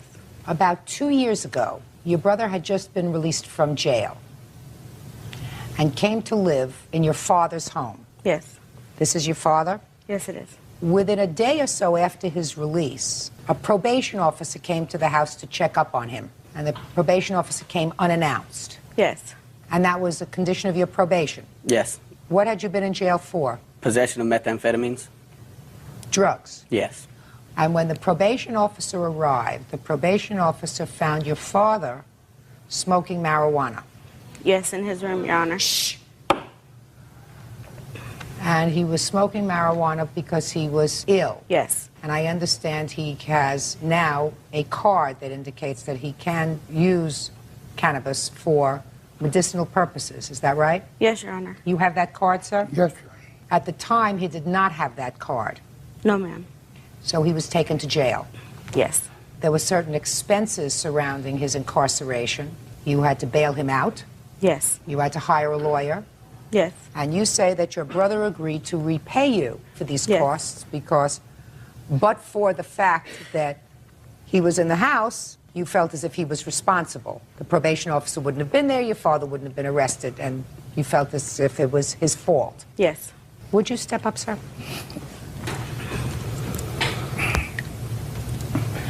Yes, Your Honor. What's the nature of your illness, sir? I have spinal stenosis, I have gout, I have arthritis, I have rheumatism. How long did you spend in jail? 12 hours, something like that. Before your daughter bailed you out? Yes. And how much did it cost to bail him out? The bail was set at $8,000, so we had to put $800 down. And you hired a lawyer? Yes, ma'am. And how much was the lawyer? The lawyer was $2,500. You have receipts for those two things? Yes, I do.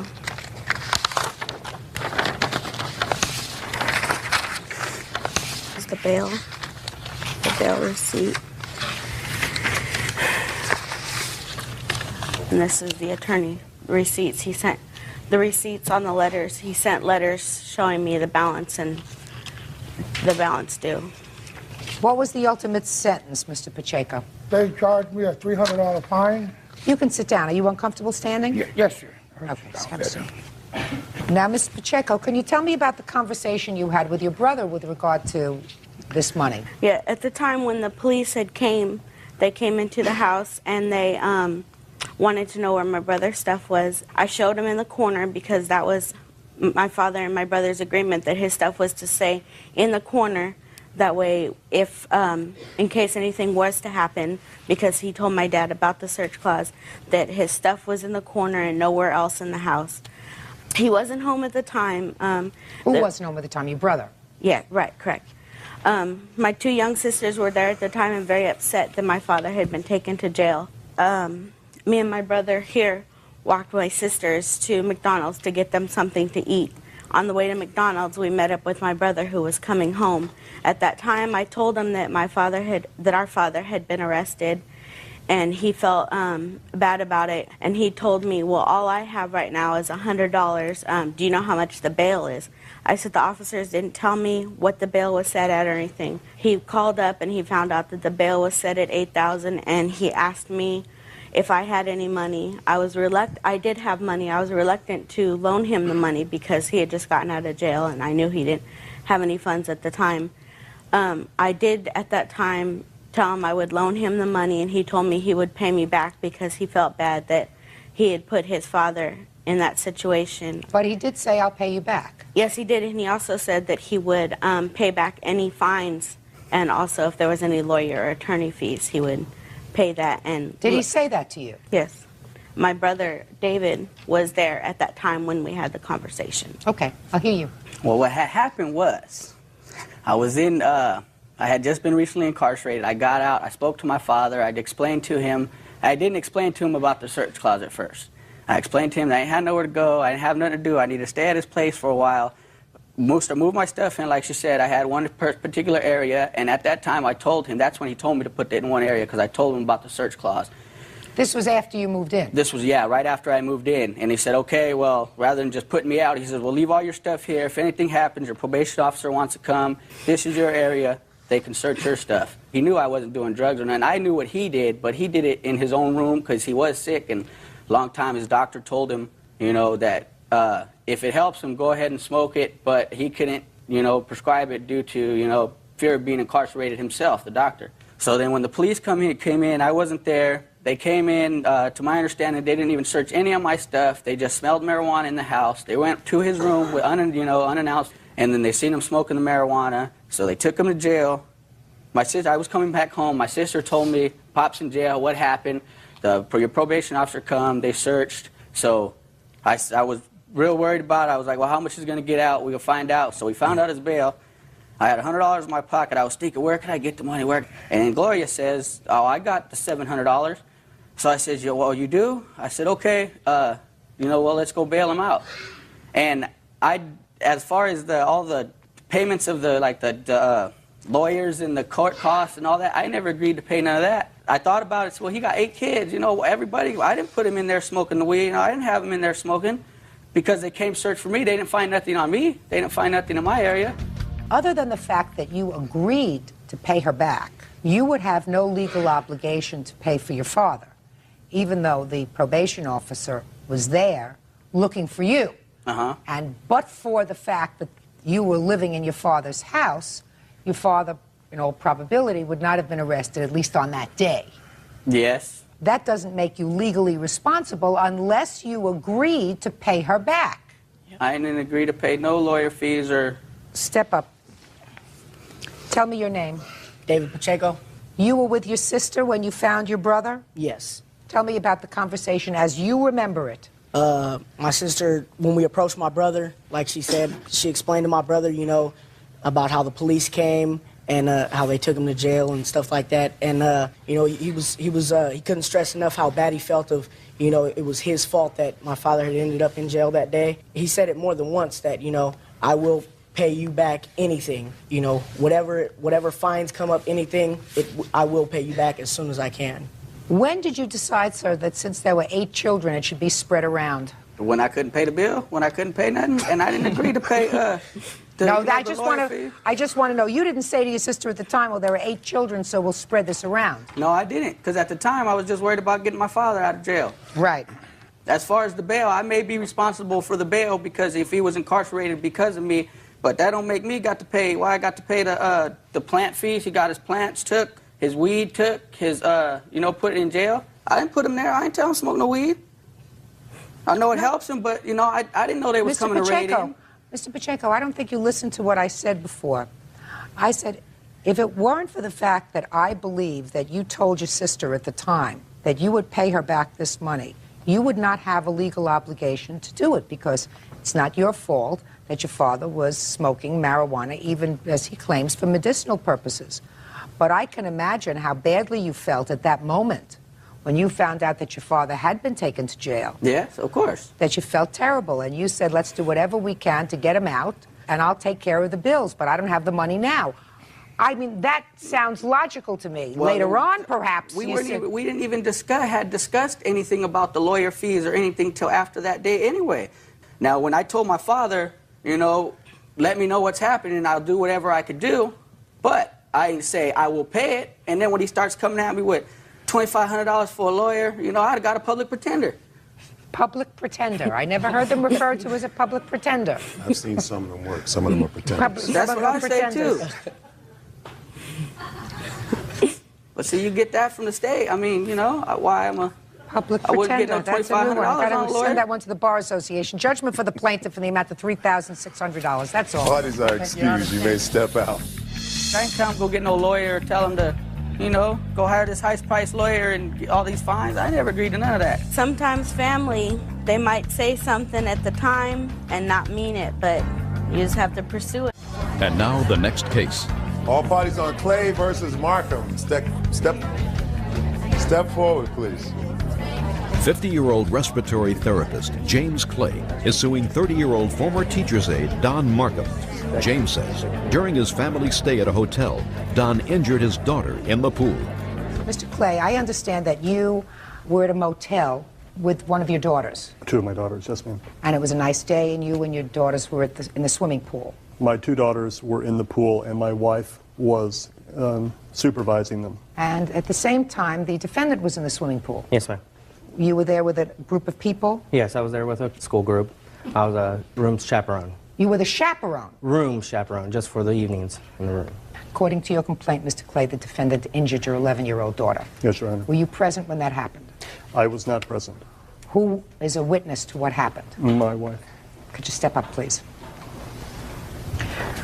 Mrs. Clay, tell me what you observed. Well, Mr. Markham was in the pool. He was in the middle of this group. He was picking people up and throwing them. He'd throw one this way and one that way, and, you know, just every direction. And some of the other mothers and I were looking at each other like, this isn't right. He's going to hurt somebody. This is an accident that's going to happen. And it did. Well, tell me what happened. Well, he picked up a young man, threw him. My daughter was close to the... How did he throw him? Like that, through the water. You know, hurling and then down on my daughter's left shoulder.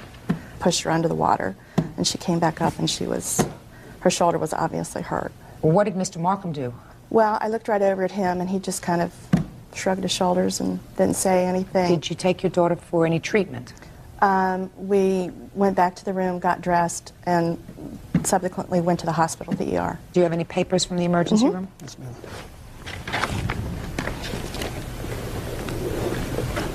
Thank you.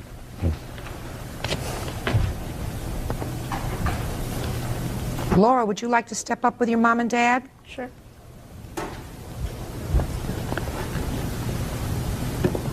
Tell me what happened when this person fell on you. Well, me and my little sister were jumping off the edge of the pool, and I was reaching towards the ladder, and I turned around and I was looking at her, and that's when the gentleman fell on top of me. What did he say to you? Do you remember? Yeah, he was touching my shoulder. He kept on asking if I was okay. I contacted back to my mom. I was screaming and crying. Okay, what was the total amount, Mr. Clay, of the family's unreimbursed medical bills? $424.10, ma'am. All right, Mr. Markham, I'll hear you. Well, I was at the pool, and with what she said, I wasn't throwing people here and there. It was only the second time I had thrown the boy, and I saw where he had landed before, so I went under the water so he could get his foot here and a foot on his shoulder. So when I came up out of the water, after he tapped me, he went back. Well, I didn't know he had landed on the girl until I had turned around. Were you standing in the pool, sir? Yes. Didn't you think that maybe if you threw him over your shoulder, he could have landed on his head in the pool if your feet touched the bottom of the pool? Well, the water was up to here. I was right, but you're throwing somebody up. You're thrusting them up, which means they can go over on their head. Yes. Down to the bottom of the pool, snap their neck. Didn't that ever occur to you? No, ma'am, because the area that I was throwing him into... Launched is a good word. Well, the area that he was going into was deeper than the area I was standing. How much deeper?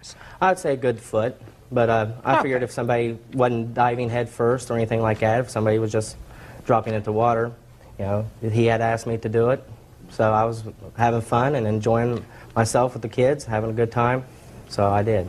Well, that was pretty stupid, wasn't it? Looking back at it now, yes, but... Well, why didn't you follow through with these people with regard to seeing whether she was injured?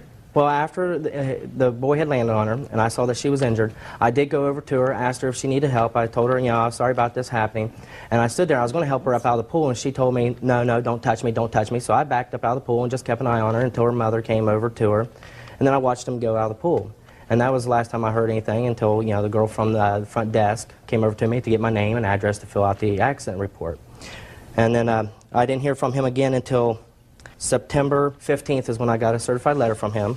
He gave me 4 days to actually get a hold of him, and he was asking for $914 at the time. He gave me 4 days to reply to him, or he said he was going to sue me in the letter. And I sent him out this copy of this letter, asking for certain information just so I can see and what and all has been done and what and all I needed to verify what was going on. Let me see the envelope, please. This is the envelope for the first time.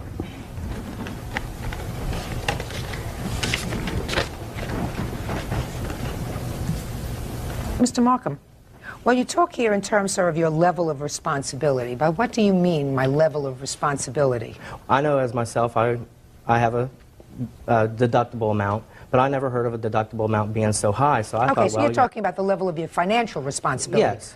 Not that you don't have bear responsibility for the actions that you caused. Right. You know, even though, you know, like I said, it was an accident, but I was willing to work with the gentleman. No, that wasn't an accident. That wasn't an accident. An accident happens when sometimes there are unforeseen circumstances. I don't view this as an accident. You are a mature adult. You, by your actions, dealing with the kids that you were supposed to supervise, caused her injury.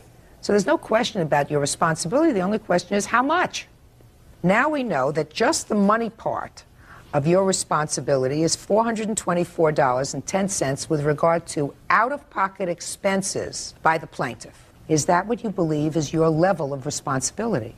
Yes, ma'am. And what about the discomfort and the pain and suffering suffered by the victim? Don't you bear any responsibility for that?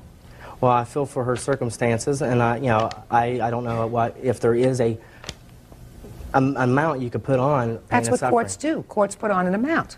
Right. Yes, ma'am.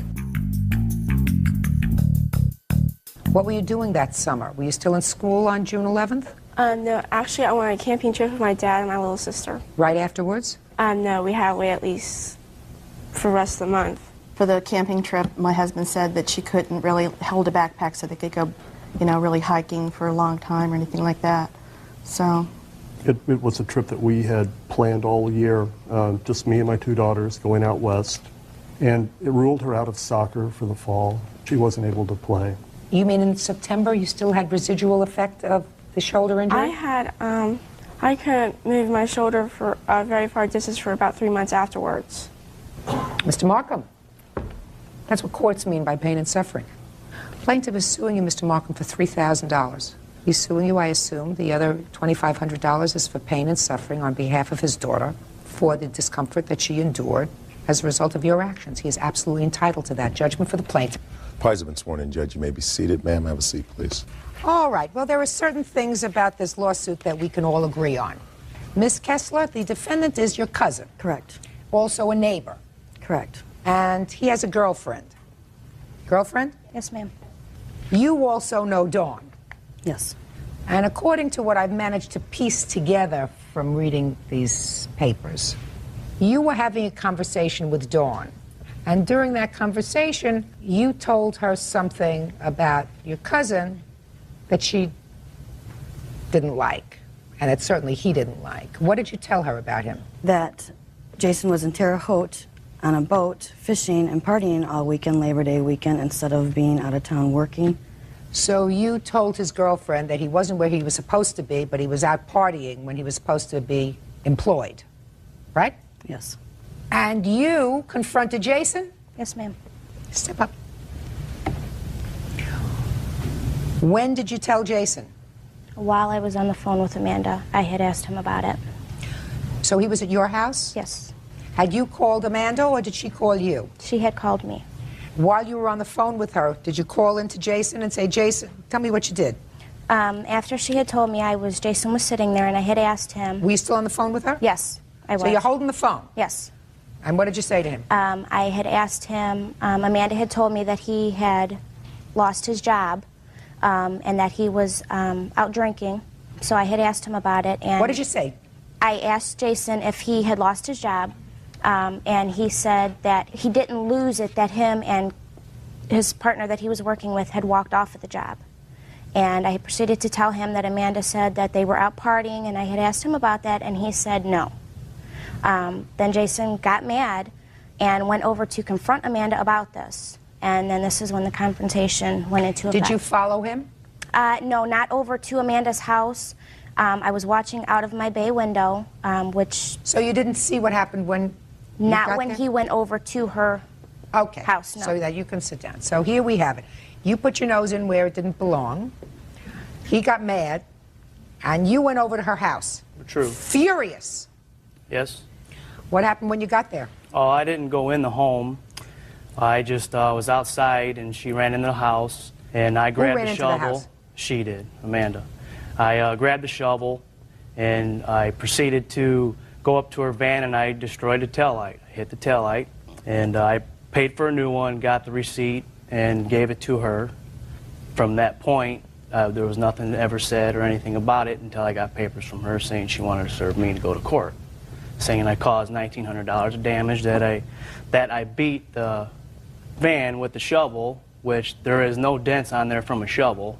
It's all hail damage that were already existingly on the vehicle when they bought it. Why did you pick up a shovel, Mr. Napier? Well, I was frustrated, and I was tired of her interfering in my life and starting trouble with my family when she ruined her own life with her family.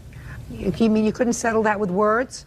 Well, words only lead so far. It just accumulated of her doing it to us so many times and so many incidents and so many reports. You know, I just got fed up with it, and it just tried to relieve the pressure and show her what it feels like when she destroys people's property. Why, she ever destroyed your property? Yes, she has, many of times. Really? Yes. Well, tell me about that.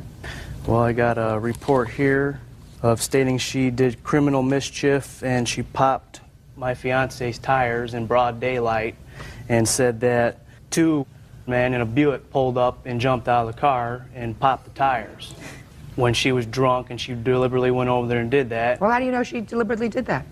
Because we saw her out of the front bay window. We told her to watch and heard the tires pop. You know, and tires make a loud noise when you stab a knife through them. Now, your defense is that, yes, you did cause damage to the car. Yes, and I knew I was at fault, and I paid for it, and I told her that I was sorry for that, you know, and I knew I did wrong, and I got papers reported to me that I needed to go to court. All right, Miss Kessler, you tell me what happened. He comes to your house, and you run inside. Okay, let's back up a little bit, Your Honor. When I was on the phone with Dawn, she advised me to call 911, that Jason was in a very big rage, so I did so quickly, ran to my master bedroom closet while he was in my house screaming that he's going to burn my house down, beat me up. I then heard the door shut, and I was on the phone with the dispatcher at the time, and I watched Jason pick up a shovel from my storm door and just rage from my hood all the way back. And there's scars, and there are dents. There's scars on my windows, on my hood, all the way down where it needs to be repainted. I have a very nice looking van, and I was so frustrated and confused. The police said that they would take care of it, talk to him. He said he'd pay for the damages. So I left it at that. Well, nothing was getting done, and I saw that there was more damage, got the estimate, and wow, almost $2,000 worth of repairs. Tell me about him fixing the taillight. I had a friend over. Dawn called them over. He did not fix the taillight. Dawn gave the taillight to a friend of mine in the yard. So he purchased a taillight? Right. And then I had to pay somebody to put it on for me. You have photographs of the car? No, I do not. Why not? Well, I did. I forgot to bring them. How am I supposed to assess the damage? Well, I have two estimates here that have full explanatory of what happened. I have a police report here that has Well, let me see the reports that you have. We do have pictures, Your Honor. You have pictures? Yes. She wants the police report, and I want the police report and the estimates, and I will take a look at the defendant's photographs, please.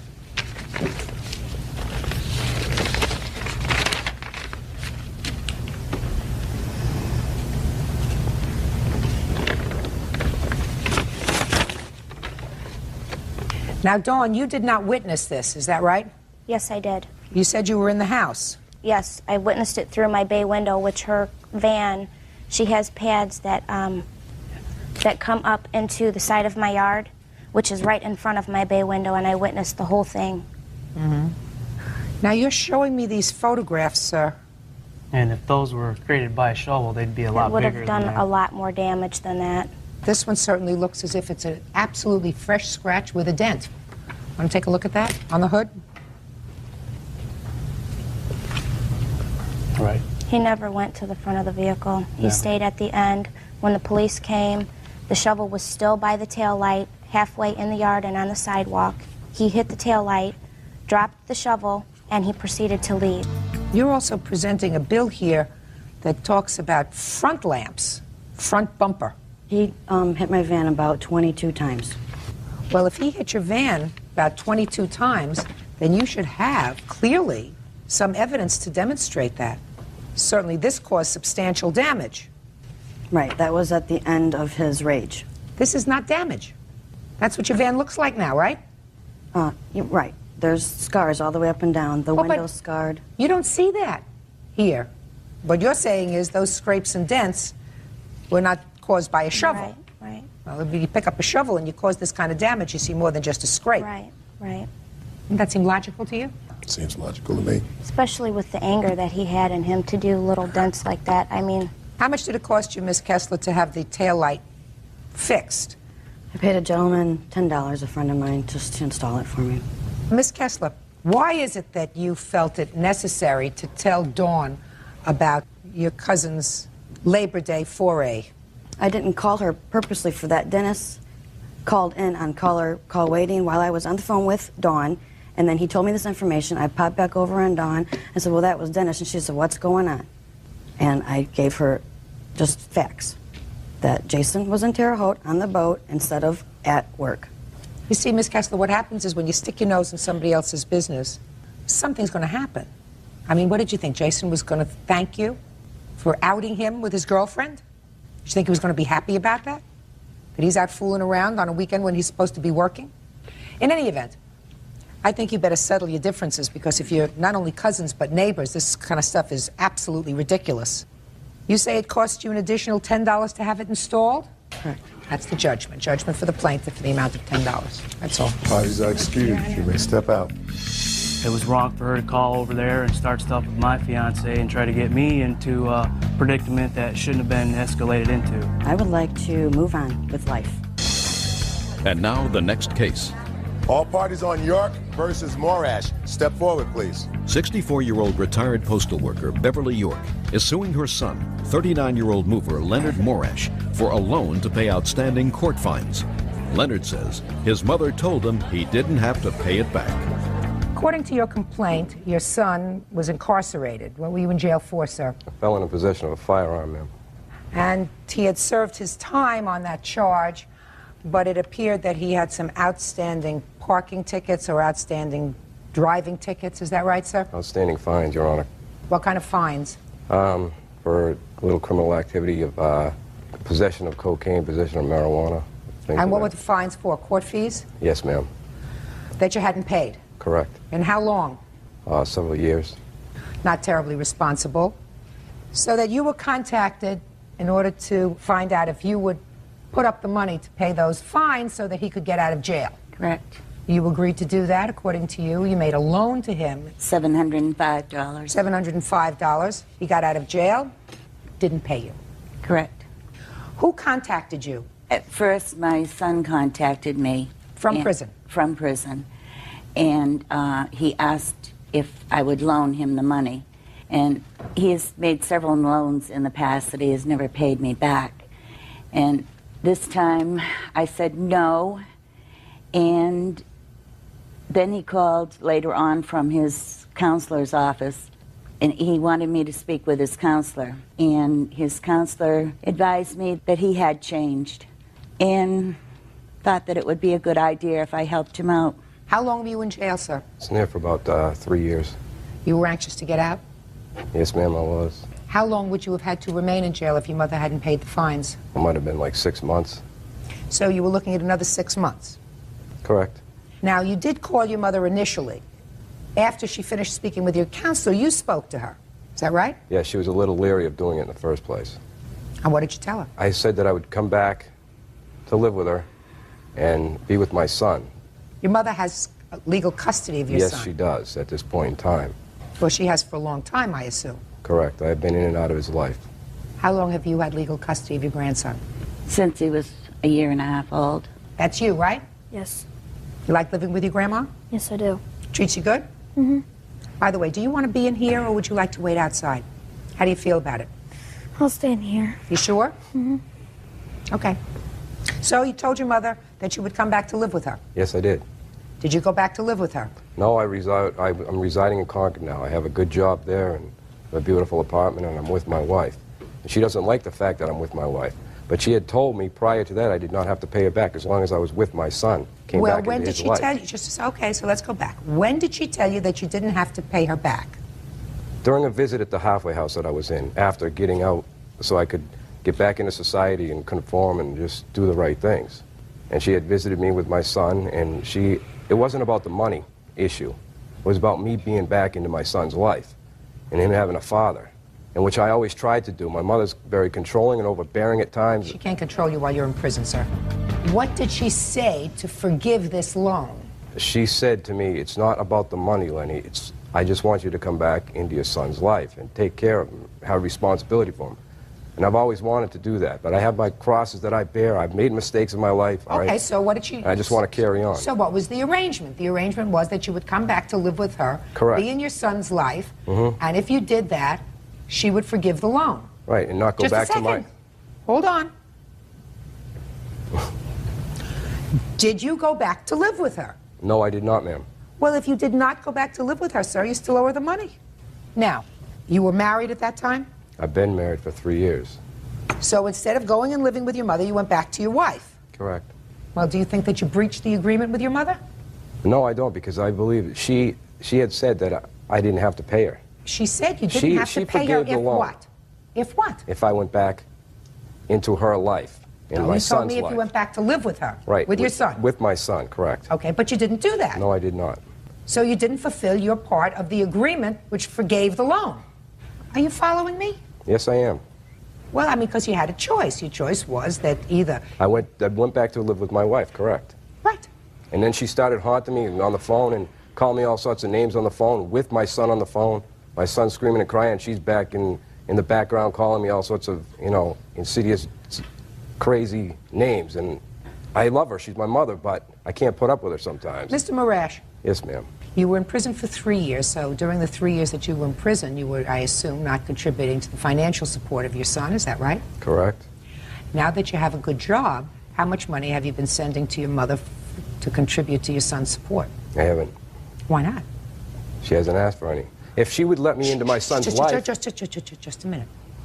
This is my flesh and blood. I thought blood was thicker than water. Now it's... Why don't you see if this young man wants to step outside while we finish this discussion? Okay. Okay? Sure. You want to come outside here for a second? Sure. Okay.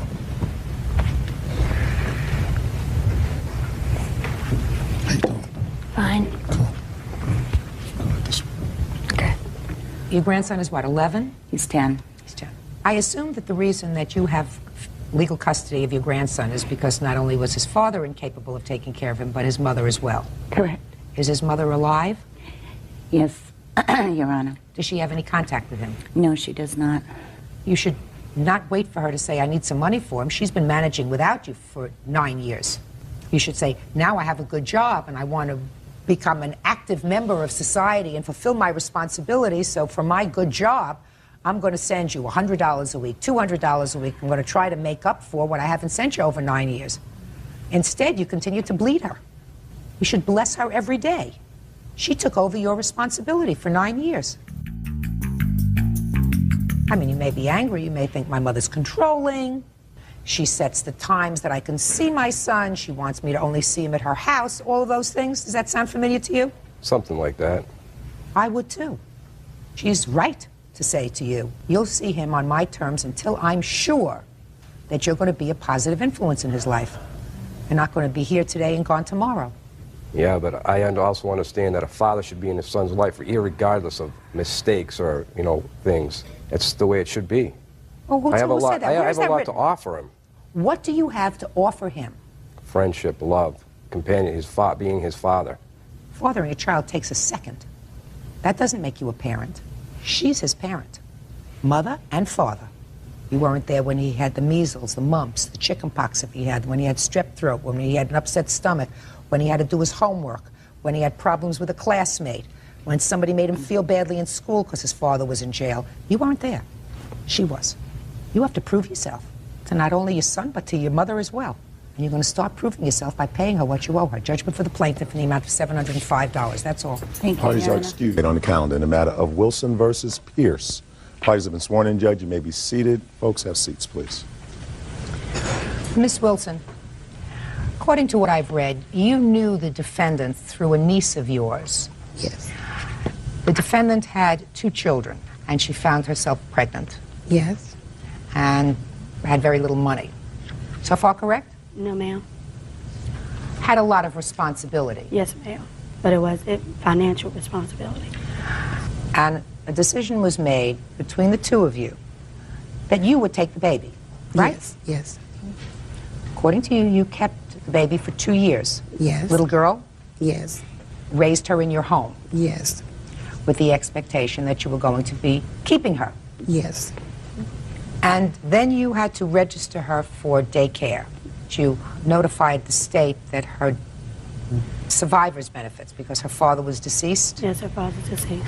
Should be transferred to you. Yes. And that when Miss Pierce found out that you had done that, she came and took the baby back. Yes. And you want to be compensated for the 2 years that you supported this child. That's what your lawsuit is about. Yes. Right? It is correct, Judge Judy. Miss Pierce, according to you, nothing could be farther from the truth. Miss Wilson did not raise this child. The child lived with you always. Yes, ma'am. Okay. Miss Wilson, during what stage of the pregnancy did you make arrangements with Miss Pierce to take the baby? At delivery. At delivery? At delivery. Were you in the hospital when the baby was born? Yes, I was. Do you have any other children? Yes, I have 6 other kids. Are they all grown? No. How old are they? Starting from 4 to 14. Could you tell me why you chose to take on this additional responsibility? Because I love kids, and the 6 that I have, it's not biological mine, and they're not biologically yours. No, not biologically. Are they adopted children? No, just some kids are keeping until their parents can get on their feet and they come and pick them up. Do you work? Yes, I work for the Wake County Public Schools. Who takes care of these children when you're working? Daycare. Do you get any assistance from the state for them? No, because I don't have legal custody of them. And how long has the 14-year-old been with you? Oh, she was 6 weeks old. Is that you? Step up here. That's my daughter, Tabitha. Tell me your first name. Tabitha. Tabitha. Do you see your biological parents? Mm-hmm. You do? Every other week. Do you go to their house? Mm-hmm. You stay with them for a weekend? Yes, sometimes.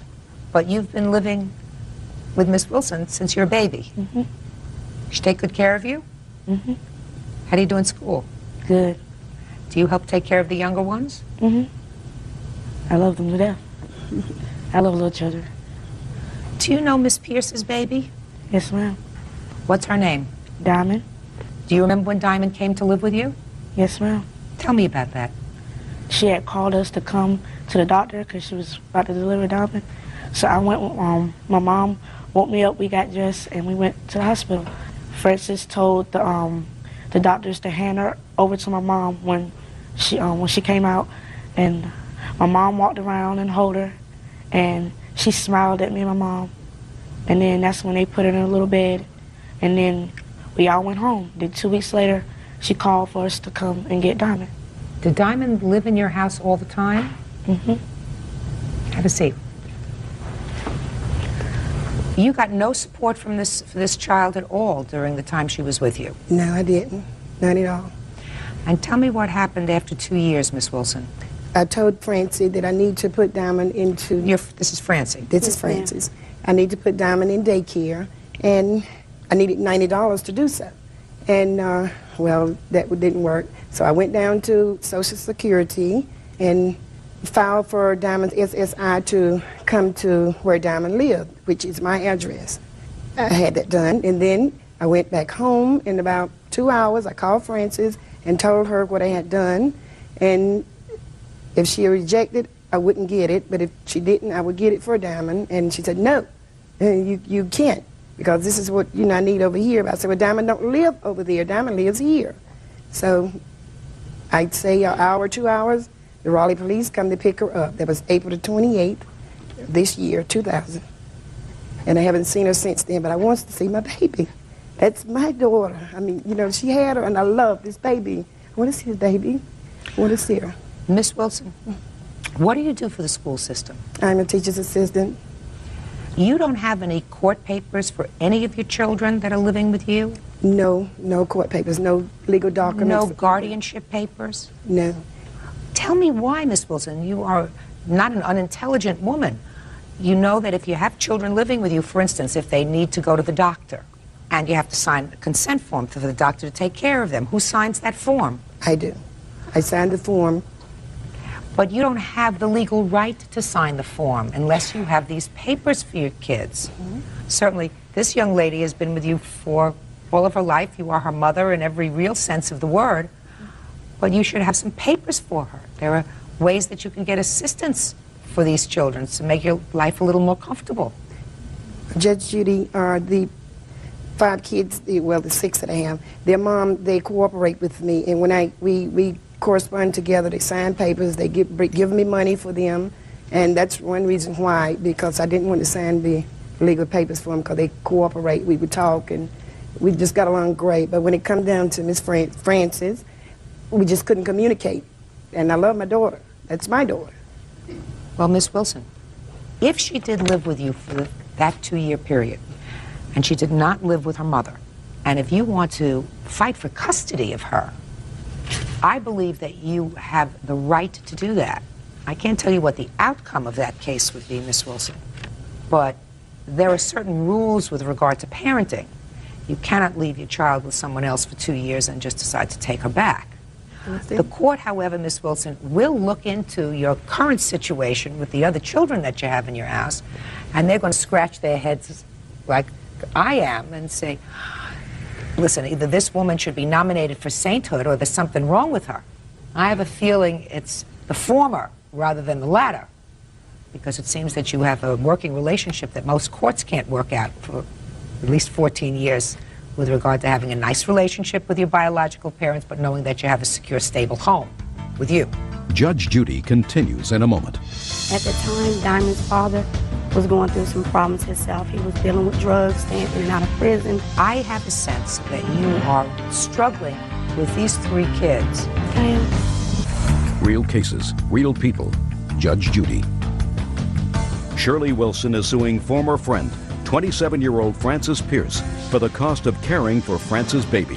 All right, Miss Pierce, let's hear your side of the story. Yes, ma'am. I was introduced to Miss Wilson. I was 6.5 months pregnant. At the time, Diamond's father was going through some problems himself. He was dealing with drugs, staying in and out of prison. And at that time, I had just moved. I was going through a lot of stress. I found out I was pregnant. I didn't go get any prenatal care until I was 6.5 months pregnant, because I didn't want to realize that I was actually having another child, just getting myself back on my feet, getting in good, doing good.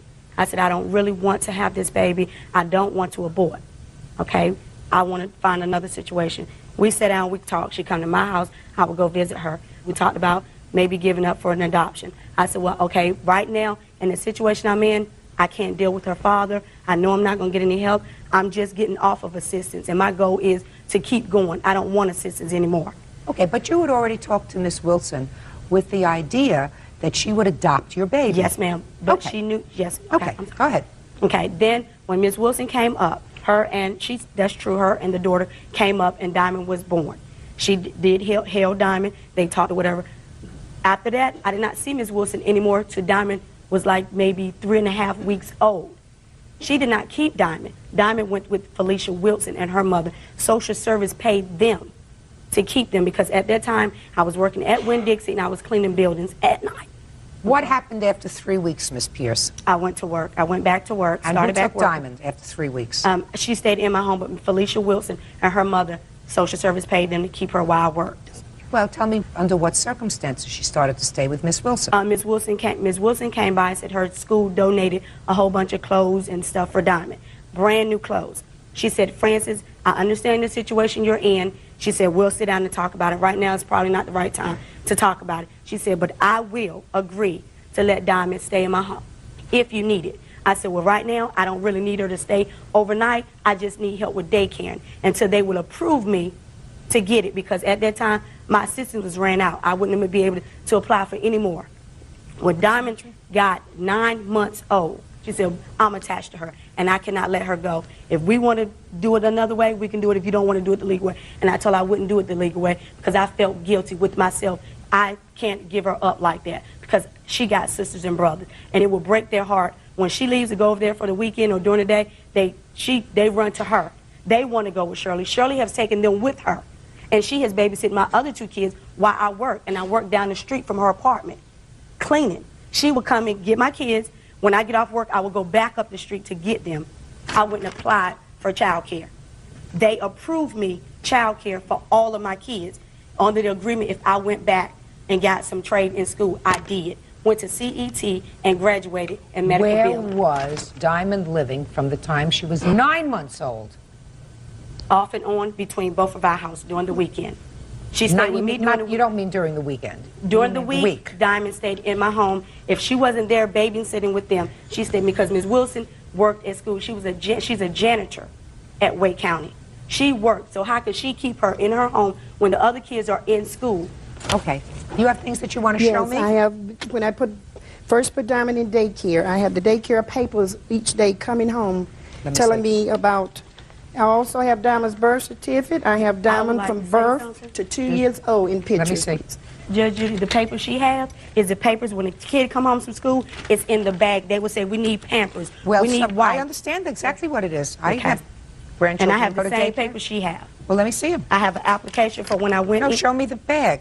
No, I don't have, it's a bag, it's a book, you know, your bag pack. I understand that. Show me the stuff that came out of the bag that says you picked her up from daycare. I don't have, she ran on a van. She rode on a van. Transportation was provided for Diamond. In her cubby bag, everything, wherever they say her daily, she did this today, she ate this today, we need Pampers, we need wipes, please send. No one had to sign for that. That was just a daily routine for them. I understand that, but she has it in her possession. Because when she would call and tell Mr. Mills, I'm coming to pick Diamond up, he would give her the whole bag with the Pampers and everything in So it. she came to pick the child. Yeah, in the evening, yes. She came to pick the child up in the evening. Yes, ma'am. After she would call me. Just a second. If she was picking her up in the evening, that suggests to me that she slept at her house. Sometimes, yes, ma'am. Okay. Judge Judy continues in a moment. She went back and had Child Protective Service put on me, Social Security. They cut my daughter's benefit. I could not afford to pay her daycare. They was not only just helping her go to daycare, they was helping my other 2 kids. Real cases, real people. Judge Judy. Shirley Wilson claims 27-year-old mother, Frances Pierce, owes her for 2 years of child care. So she slept at her house, according to these papers, at least half the time. No, ma'am. You know, according to these papers, if she were picking her up in the evening. Judge Judy, can I explain something? Yeah.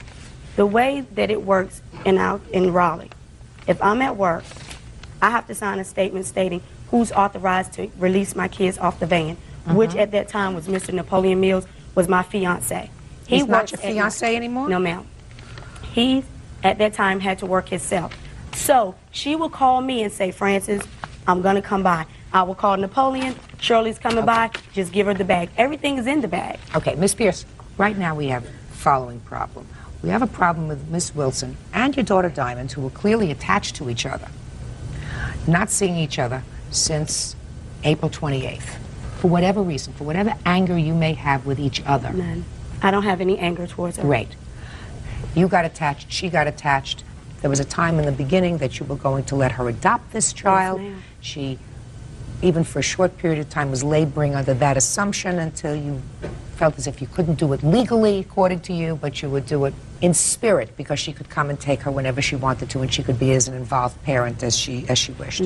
So she was really doing a good thing because you were at a stress time. But right now your daughter has an attachment to her, and it's not the right thing for her not to see her. It's not the right thing. I understand that. Okay. It was just the fact that I didn't like the procedures. After I told her no, she went back and had Child Protective Service put on me, Social Security. They cut my daughter's benefit. I could not afford to pay her daycare. If she didn't go, they was not only just helping her go to daycare, that was helping my other 2 kids. When they take one out, that means the other 2 come out. That means I have to stop working. I got to depend on other people. I explained that to her. I had to go to legal aid, get lawyers and things. Okay. I mean, I understand what she's doing. I have no problem with her seeing Diamond. Diamond loves her to death, but I just did not like the fact that she did not ask me for $90. I paid $191. So giving her $90 ain't no big thing to me. But why should I give it to her when she worked the same time I do? You have no problem with Diamond spending some time with Miss Wilson as during she the day, not overnight. Okay? Okay, that's fine. Great. All right. Love that. Now, are you going to be able to work out informally Diamond spending, say, the weekends at Miss Wilson's house? The weekends. Her biological grandmother has her for the weekends, on the weekends, because they don't have no bond since her father's been dead. So you mean just recently she's been spending time with her biological grandmother? Yes, ma'am, she has. Judge, she don't know her biological grandmama. That's why she's spending time with her grandmother. Okay. Because her father and his mother never got along. She's going through a thing herself. She's not going to live too long. And I feel my commitment to her is to let her at least bond with her biological. I don't have a problem with her seeing her.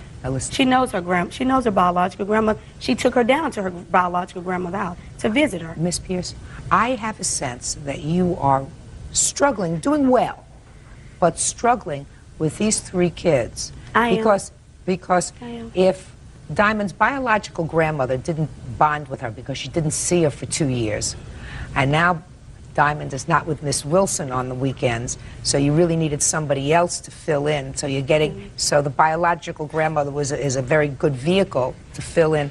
That's not right for Diamond. No, that's not the way it was. That's not right for Diamond. Well, that's pretty much what you said. She said she hasn't bonded with her biological grandmother, so now she's doing it. Because of her father. Well, how long is her father dead? He's been dead for 2 years. He's been dead for 2 years. Yes, ma'am. So for the last 2 years, she hasn't been seeing Diamond every weekend. No, she's been seeing Diamond off and on. Ms. Wilson set it up to her. Off and on. Yes, ma'am. Not every weekend. No, ma'am. Judge Judy will continue in a moment. So you make arrangements with Miss Wilson. Do it. Because I have a sense that if she believes that Diamond is being well taken care of. I don't, Judge. Well, if you don't, then you have to do something, Miss Wilson. Okay. If you don't, then I've told you what you have to do. Okay, I'll do that. If you think that this child is being shifted around from place to place because Miss Pierce is really overwhelmed, you have a responsibility to this child. And your responsibility is to proceed for the first time, at least, in a legal, formal way. Okay. You have to do that. But as far as this case is concerned, you did not have a formal arrangement with her for support for Diamond. So you're going to be unsuccessful. She didn't have any money anyway. The problem is, if you're going to proceed in a legal fashion by going to court, there is going to be a battle. Maybe, maybe not. If you are not going to proceed in a formal legal way, but want to continue to see her when her mother says that you can, then you have to maintain a good relationship with her. Okay. You understand? Yes, I You have any understand very questions at all? Yep. No, I don't. Do you have any questions? No, ma'am, I don't. Good. Good luck to you all. Nice to meet you. Thank you. Hatch. Parties have been sworn in, Judge. You may be seated. You're Timothy. Yes, right? I am. Who are you? I'm his wife, Maureen. Do you have anything to do with this case? Yes, I do. When we got married, it became just as much my problem because it's... Sit down for a minute. Thank you. Mr. Crapo, according to the complaint that you filed, you and the defendant had a long-term relationship. Yes. There came a point when you separated. When was that? About a year and a half ago. And at the time you separated, according to you, you agreed to allow the defendant to charge a dresser for her bedroom on your credit card. Yeah. She did charge a dresser and she paid that off. But then, according to your complaint, she went back and bought a whole bunch of other stuff that she has not paid for. Not a dime. Okay. When did she, according to you, purchase the items that she didn't pay for? I got 3 receipts here, $426.99 at 10:40. Valley Hatch went in, charged $141.13. 10:43, 3 minutes later, $997.45 was charged. Then 11:20, probably before she even got home, she turned around and went back and charged $393.73. What's the total amount of the bill? Well, comes out, when I first got the bill, it was 15 something. It was in 1 year, no interest paid. She kept telling me she was going to pay it off. Okay, just a second. The recent bill. So when you first were notified of these charges, yes, did you call her? I didn't know how to get a hold of her, so I went to her work.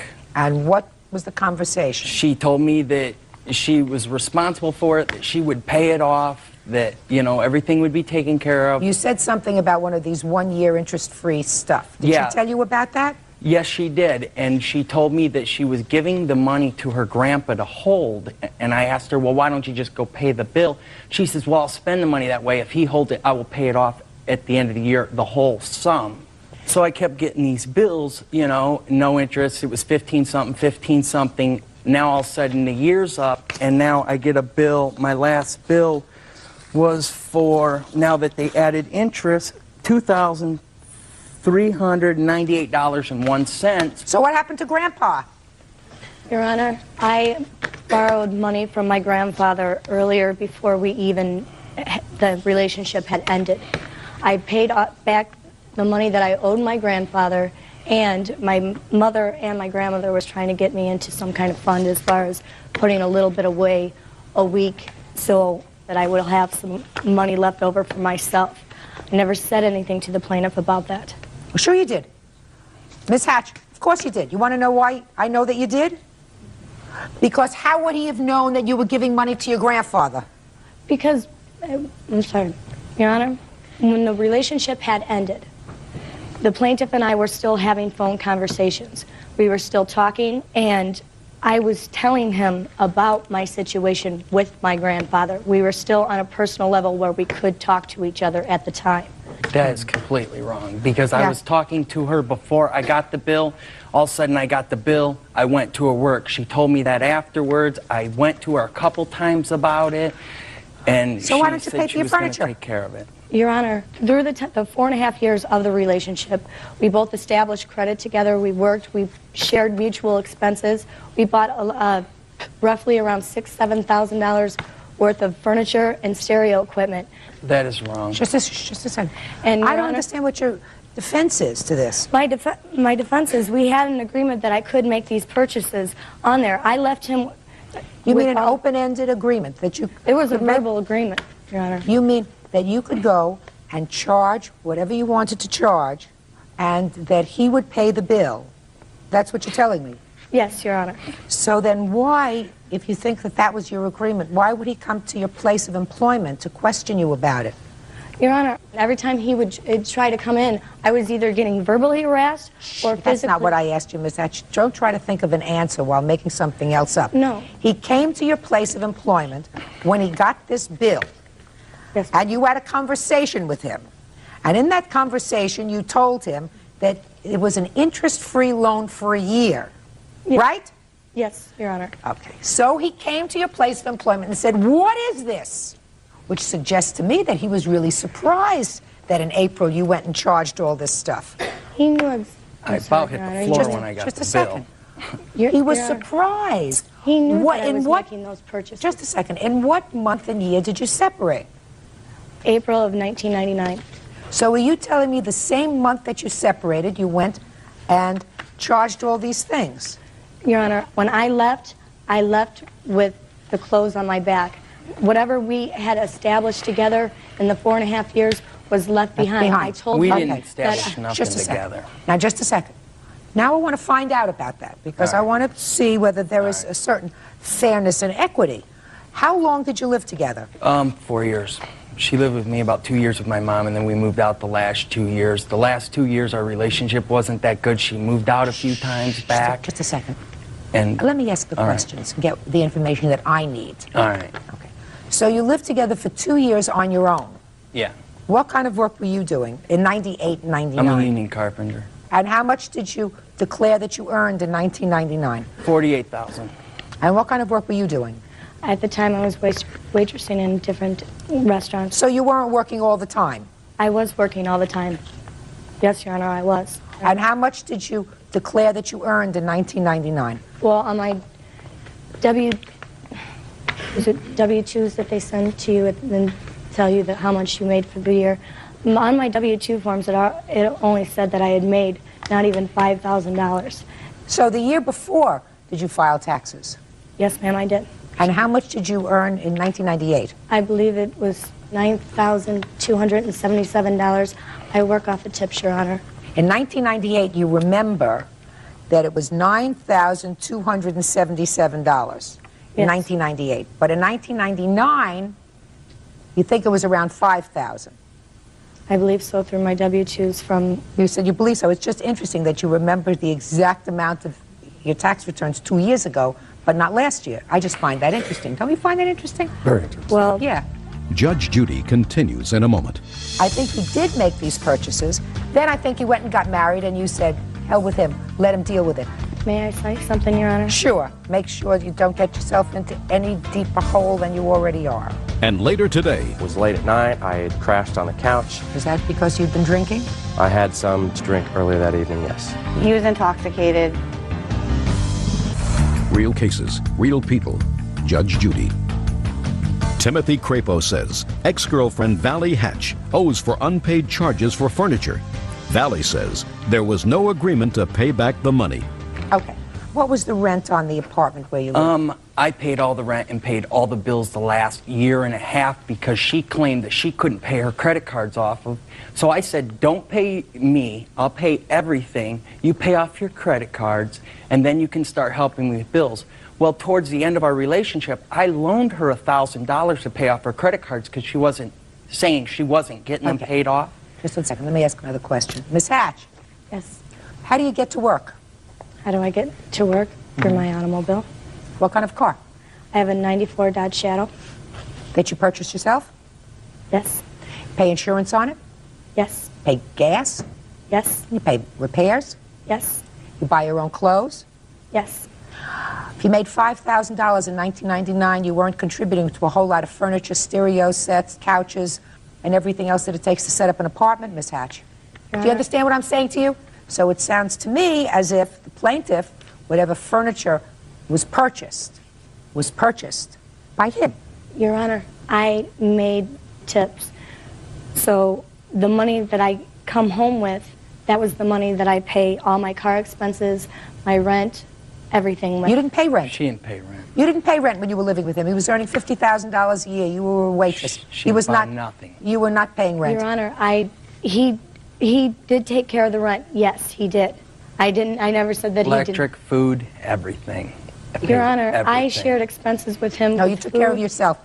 Miss Hatch, your defense was that you walked out of the relationship with nothing, and you each contributed half of those items that were in the house. So as a result of that, the plaintiff said to you, go and charge furniture and I'll pay for it. Well, that sounded as if it might be plausible, except I don't believe you. I don't believe that that's how it happened. I believe that he told you you could make a limited purchase. You did make a limited purchase.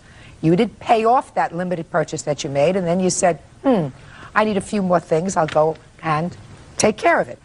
Then let me tell you what I think happened. I think you did make these purchases, and then I think you went and got married. That's what I feel happened. Then I think you went and got married, and you said, hell with him. Let him deal with it. Because, oh yes, that's what happened. Because I see no other reason for him, if you had an agreement to pay for furniture for you, for him to have come to your place of employment, which you acknowledge that he did, to question you about this bill, which you acknowledge that he did, because at that conversation you told him it's an interest-free loan for a year. Don't worry about it. So you did clearly have that conversation with him. May I say something, Your Honor? Sure. Make sure you don't get yourself into any deeper hole than you already are. I was harassed at work. I was physically harassed at work. I have photos of being physically harassed at work. By whom? By him? No, ma'am. every time me and my wife, she wasn't my wife at the time, she was my fiance, went into Angelo's, which is a club in Maryville, she would run into my wife. She told her not to come in there, would verbally attack her. That's what she's talking about. She verbally attacked my wife. What it boiled down is she charged money. And she charged money. She charged money. She charged money. She intended to pay it. Maybe she intended to pay it. Yes.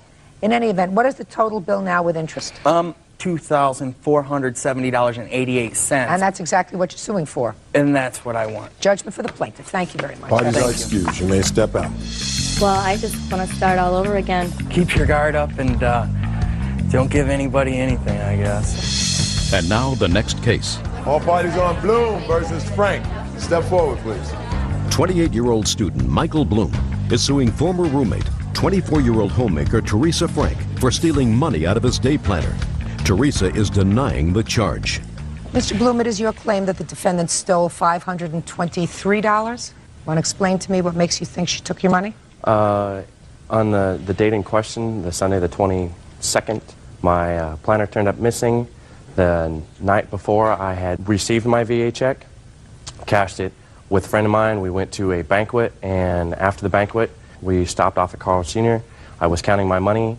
I had five $100 bills, a 10, 2 5s, and a couple 1s.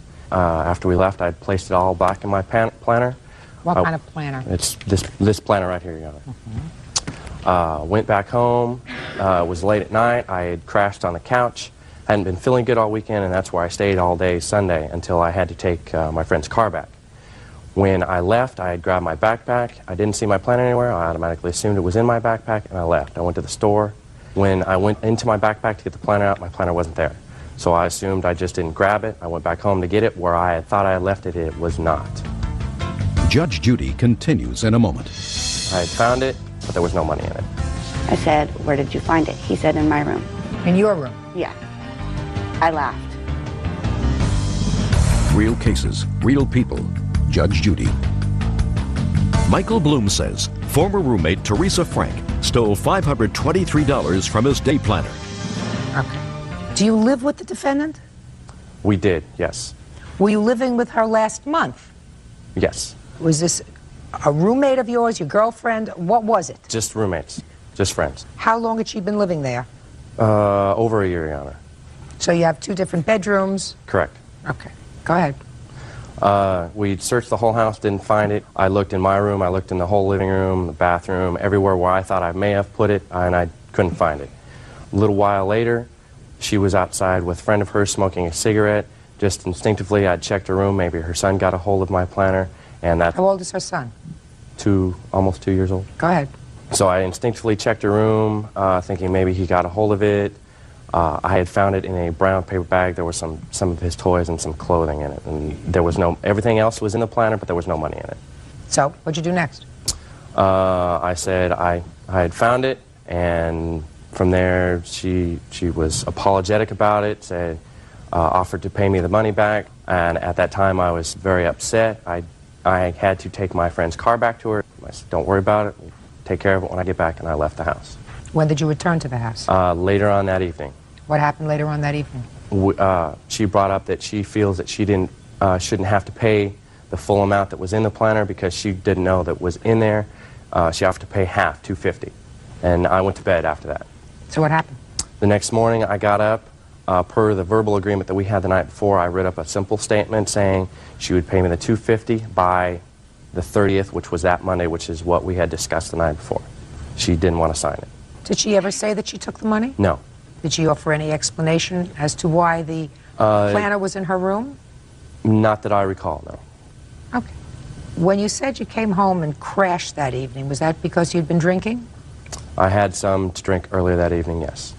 And is that why you crashed on the couch? No, at the time my computer was on the coffee table in front of the couch.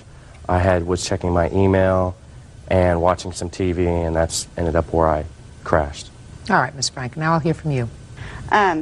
He came in, he was intoxicated on Saturday night, the evening before the planner was missing, and we talked, he fell asleep. The next morning we got up, I went to the grocery store, and my girlfriend stayed there and watched my son. And when I came back, Mike was pulling in right behind me, and I asked him what he was doing back. He said it would be nice to have a license. So, was looking around. I asked while I was bringing the groceries in, "What are you looking for?"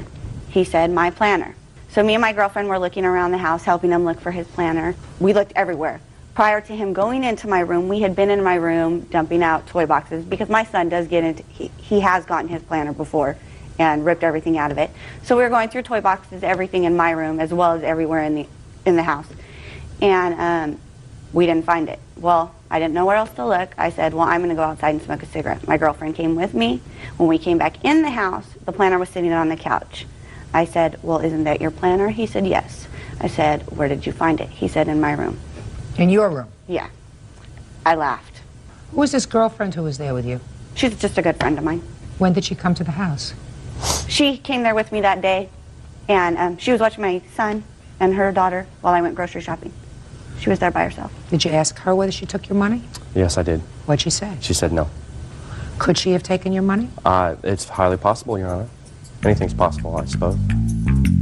Judge Judy will continue in a moment. Okay, so let's talk about this for a minute. Had you gotten VA checks before? Yes, I have.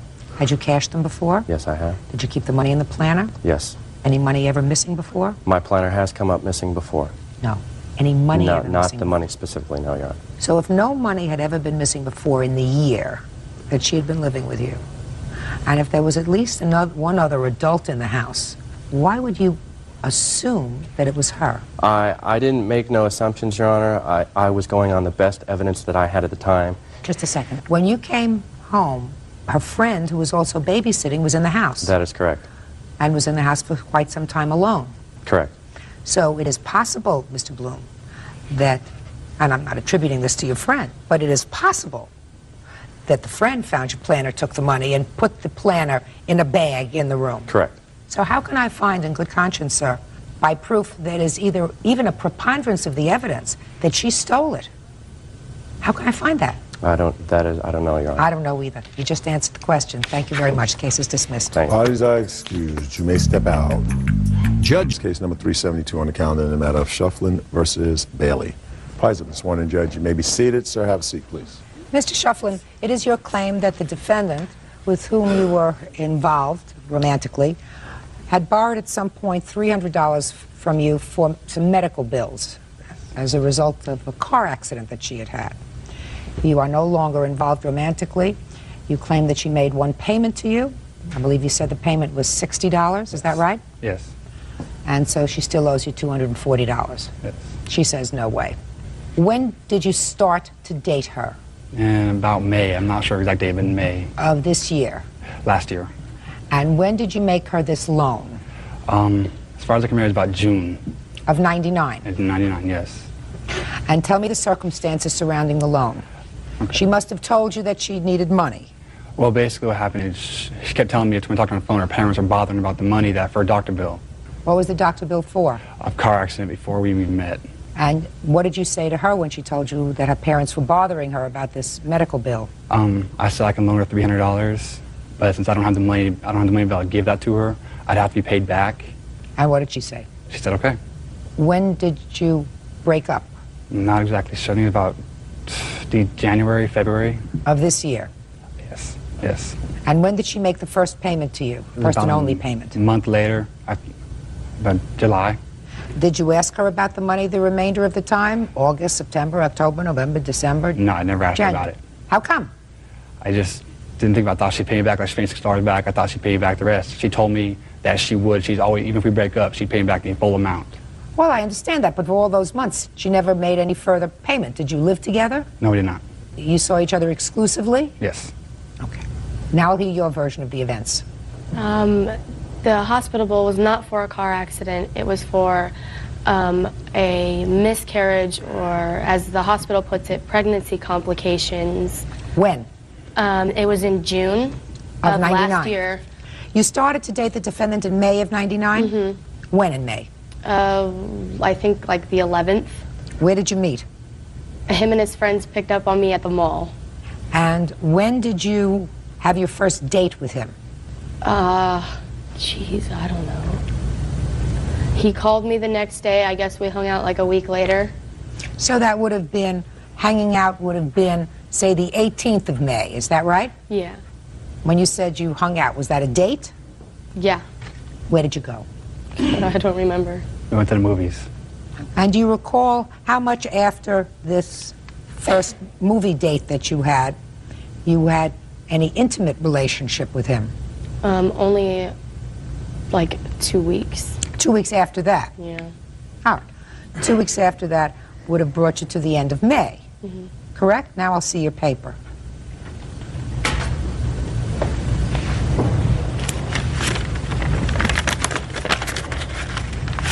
It's really small, sorry.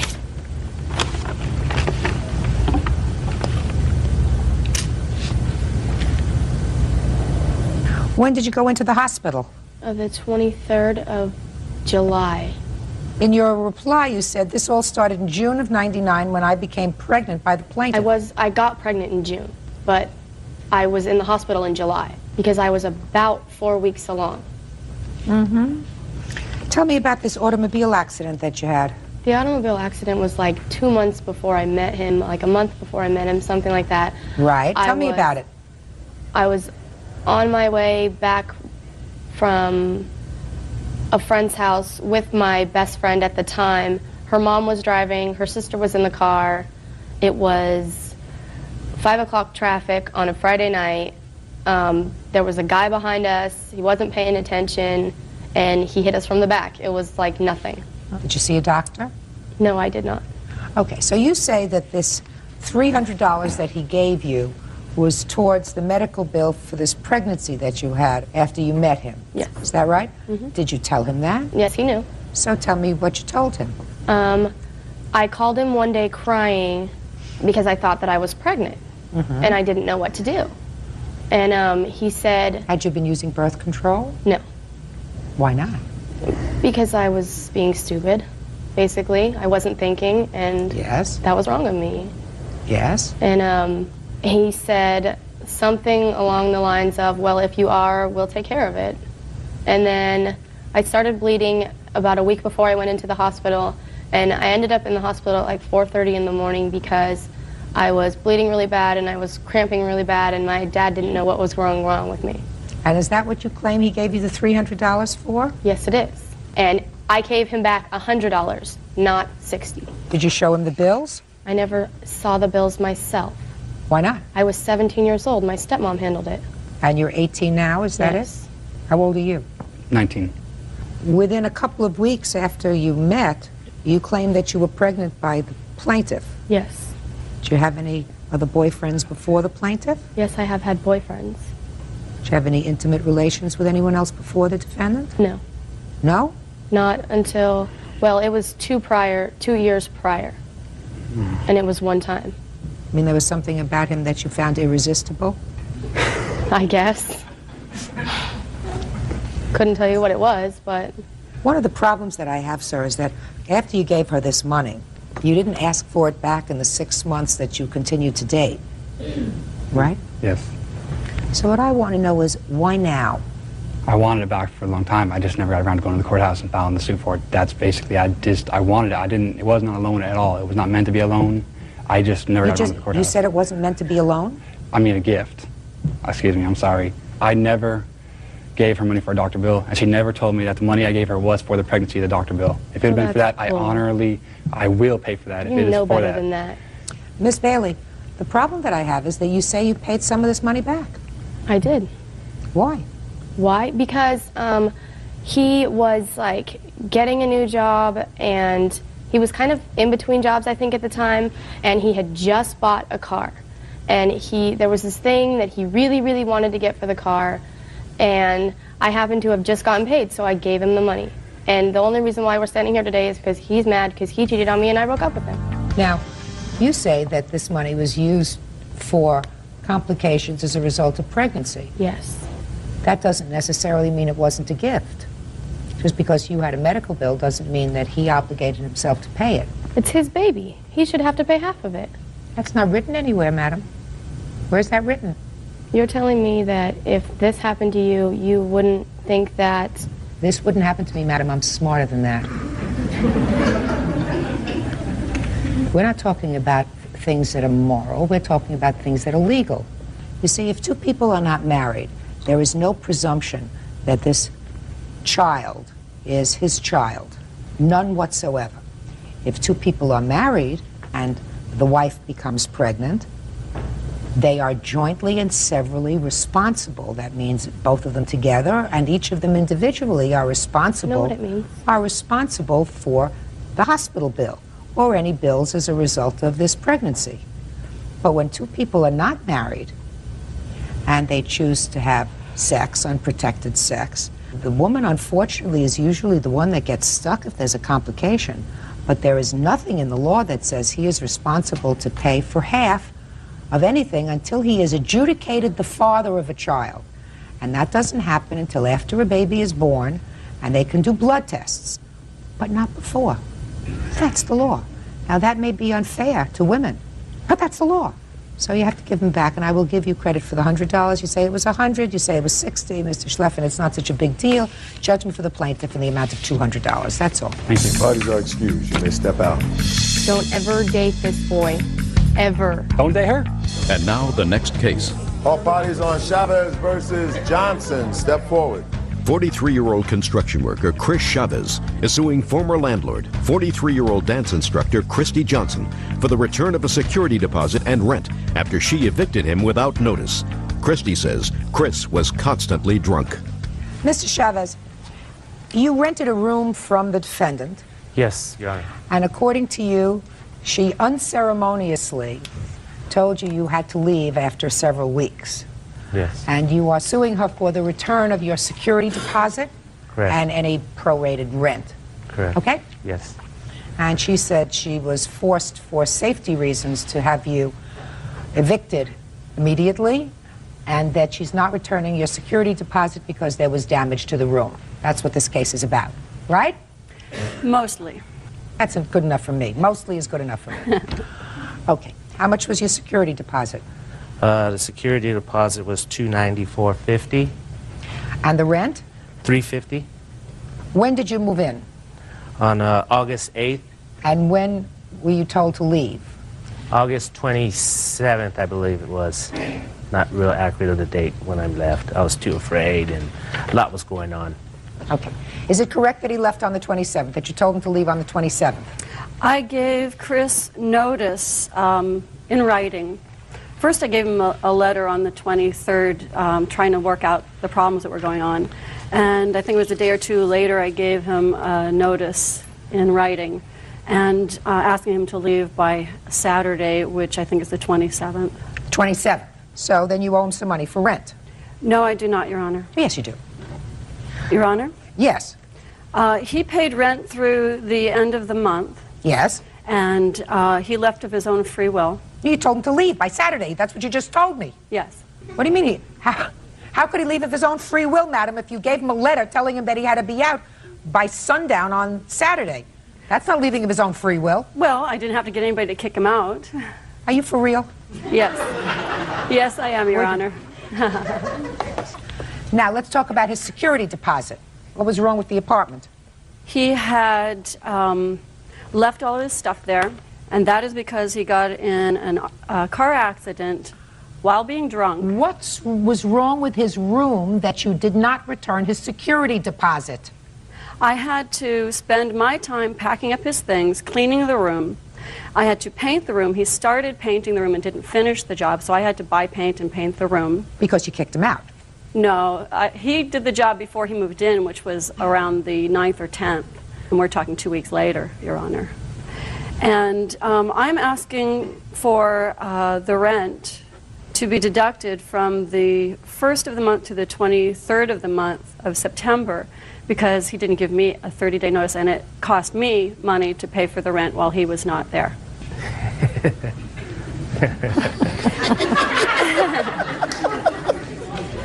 Get real.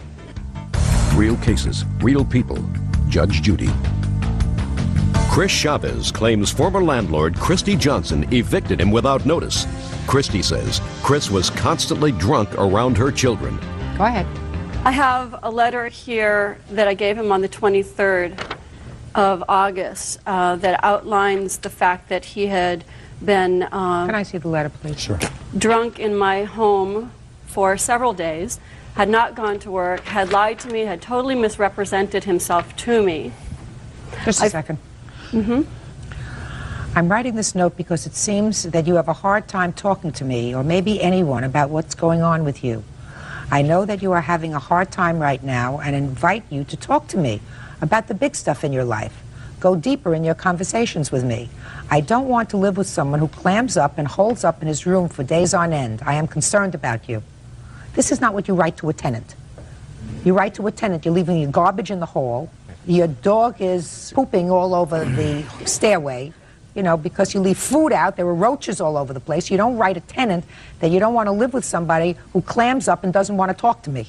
Well, Your Honor, he didn't talk to anybody for Who cares? about 6 days. He doesn't have to talk about us to a soul. Well, he lied to his boss. He told his boss that he couldn't come into work. What difference does that make to you? Well, the difference that it makes to me, Your Honor, is that he was drunk in my home, and I have 2 small children, aged 5 and 9. No, you don't say that here. Yeah. No, you don't say that here. You said, I am also concerned for my family. It is apparent to me that you have a drinking problem. We have also smelled cigarette smoke coming from your room. I have lived with drinkers, and I know the symptoms. I have been in enough bars in my life to know the smell of booze in the air. You try very hard to hide these facts, but you're not fooling me. It doesn't say that he did anything untoward towards you, did anything untoward towards your children, came home and threw up all over your living room couch. It said that you smelled alcohol on his breath and that you know the symptoms of alcoholism. Your Honor, the smell permeated the house. I also... Then you made a mistake in renting the room to him. I did make a mistake. Then what a landlord does is a landlord gives somebody 30 days notice and says, go and find yourself another room. I was afraid to let him stay in my house. Then how dare you even suggest to me that you want him to pay September's rent because he didn't give you 30 days notice? Doesn't that sound ridiculous to you? Not to me, Your Honor. Well, it sounds ridiculous to me. Probably sounds ridiculous for the other 10 million people who are going to watch this program, I think. I feared for the safety of myself and my children. It was very stressful. It was very scary. This man was drunk, and he urinated his pants and didn't know it. This man had sushi in his room for 3 days, smelled like a dead animal was coming out of his room. Okay. He was so drunk. I have receipts there that show that he, every day for 6 days, he bought a quart of Bacardi rum and Pepsi. He stayed in his room. How did you find those receipts? When I cleaned his room because he refused to take his stuff away. They were in the trash. You had an obligation to give him 30 days notice, Miss Johnson. Was half the room painted, sir? It was all painted except for the trimming, trim the edges. That's all I had to do to be finished with it. I read your papers, and I understand that you were going through a difficult personal time in your life. Yes. You were going through a separation from your wife? Yes. Your Honor, excuse me, he lied to me when he moved in. He did not tell me he was separating from his wife. He told me he was in a roommate situation, the house was being sold, and he had to leave. What difference does that make to you? Well, because it set up a lot of lies. He misrepresented himself as an upstanding young man who worked constantly, and he didn't do any of those things. And after doing research... You're a landlord, I madam. found many of those You're things not his wrong. companion. No. You're not his therapist. No. If he wants to tell you that he's living with 6 monkeys, that's his business. He doesn't have to tell you that he's separated from his wife. That information he doesn't have to share with you at all. No, he didn't, Your Honor. Right. You're absolutely right. But my question is, Mr. Shevins, did you drink a little too much during that period of time? No, I don't think so. I wouldn't drive. I just stayed in my room, worked on computer. Is what you're telling me is you knew enough that you had had too much to drink to drive your car? Exactly. I did not drive my vehicle. Your Honor, that's a lie. He drove his car while he was drunk. He got in a car accident. He told me while he was drunk. Has nothing to do. He's not your boyfriend, madam. No, he is He's not not my your boyfriend. He's a tenant. But he's dangerous, and he was in my home. He did not do anything dangerous in your home. He was bumping into walls. Oh, Miss Johnson. In my home. Yeah, I would suggest that you not rent to anybody else. I am not, Your Honor. Good. It's the most ridiculous thing I ever heard. You throw him out and you want him to pay the next month's rent because he didn't give you 30 days notice. And I'm issuing a judgment for the plaintiff in the amount of $350.50. That's all. Parties are excused. Parties have been sworn in, Judge. You may be seated. You folks have a seat, please. All right, Mr. Ahrens, it is your claim that Mr. Payton assaulted you. Correct. There is sort of a companion case here that I will address either during this case or at some point immediately after involving a Mr. Spear. Is that you? That's correct. And you weren't actually there during the course of this whole event, but you allege your car got damaged by Mr. errands while he was drunk. When did this assault take place, sir? The assault itself occurred at 3 o'clock in the morning. I was with my friends. I need a date, sir. December 18th. At 3 in the morning. 12/18/04. Correct. Where were you? I was in the parking lot of the Hilton Hotel, located in Corvallis, Oregon. What were you doing there? My friend had a party right next door. It was his birthday party. And what time had you arrived at the party? 10 o'clock. How many people were there? Roughly 8. A lot of drinking. Yes, we were all over 21. I didn't ask how old you were. I said there was a lot of Yes, there drinking. was a lot of drinking. What were you drinking then? I was drinking Miller Lite. Nothing other than beer. Correct. And what happens? We were outside, out front. There's a fence separating his house and the parking lot. And we were out front there. I was with my friends, Jason. Well, they're actually acquaintances. About 3 girls came out of the Hilton Hotel. At that point, we called over to them to come over and talk to us. So they came over to where we were. What did you say to them? I don't exactly remember exactly what we said, but we said, hi, what's going on tonight? What are you guys doing at the Hilton? At that point, approximately 3 to 4 men came out of the hotel and immediately came over to where we were. Mr. Payton targeted me specifically, and he started going after me. I could tell he wanted to fight. He was very aggressive towards me. Well, tell me what he did, sir. He said as soon as he came out of the hotel, he said that he saw me looking at him and saluting in a Hitler-like way. I don't know what he was talking about. Do you know what he's talking about, Mr. Payton? I know exactly what he's talking about. What is he talking about, Mr. Payton? When I walked out of the hotel, we walked over to the young ladies, and they seemed upset, so I walked over and asked him to stop, and he was on the other side of the fence, and he gave me one of those. Can I interject at this point? What were you doing at the Hilton Hotel that evening? The dorms were closed at our university, and I was staying there for a school function. Okay. What time had you started drinking that night? I'm 18 now, I didn't drink. Okay, Ben. So you're outside. And I'm speaking with my friends. It becomes a verbal altercation at that point. So I came over to the fence.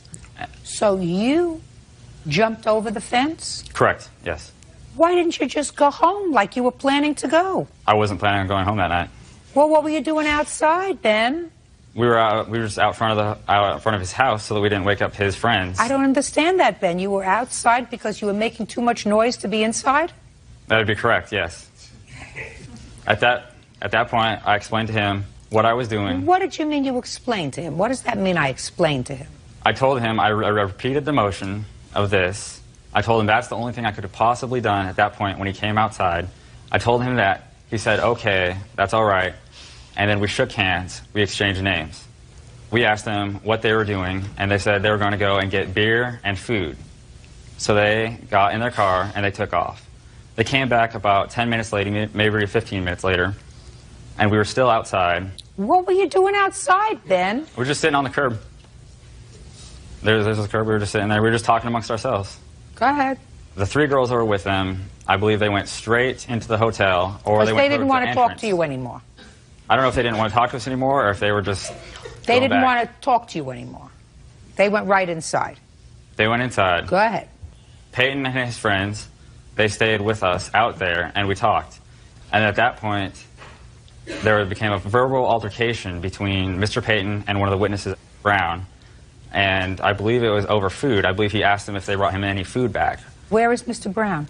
Mr. Brown is unable to come. So he's not a witness? Okay. Because he's not here. Okay.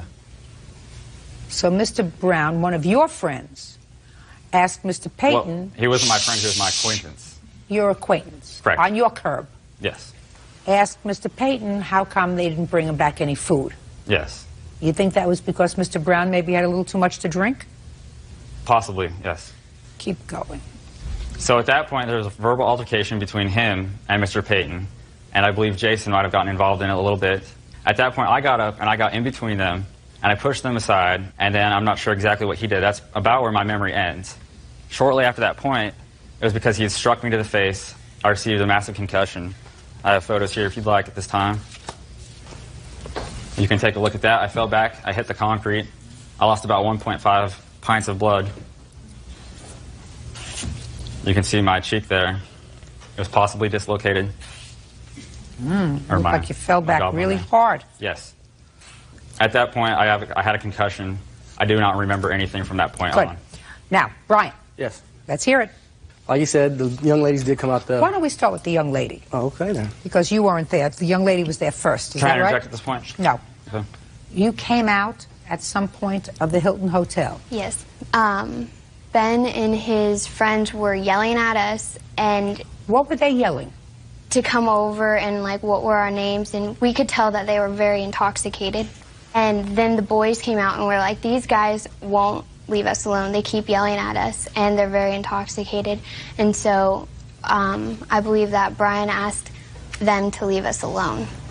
Did you go out with Brian and his friends for some food? Mm-hmm.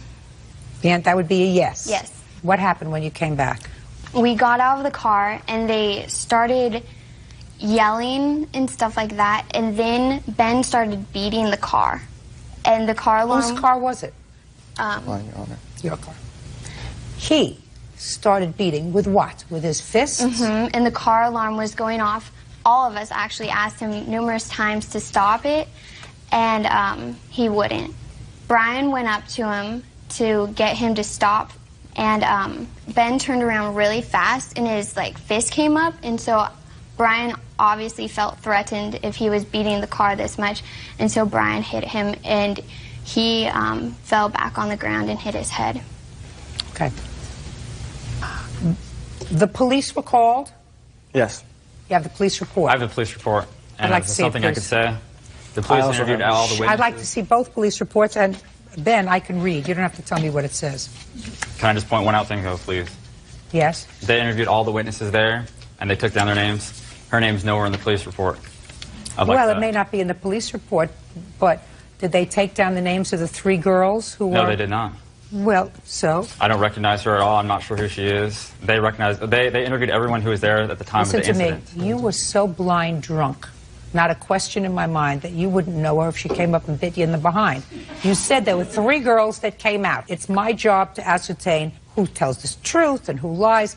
She told a very cogent story. There is no reason to say that she's lying about being one of the 3 girls that came out that night that spoke to you. Why didn't the police interview her then?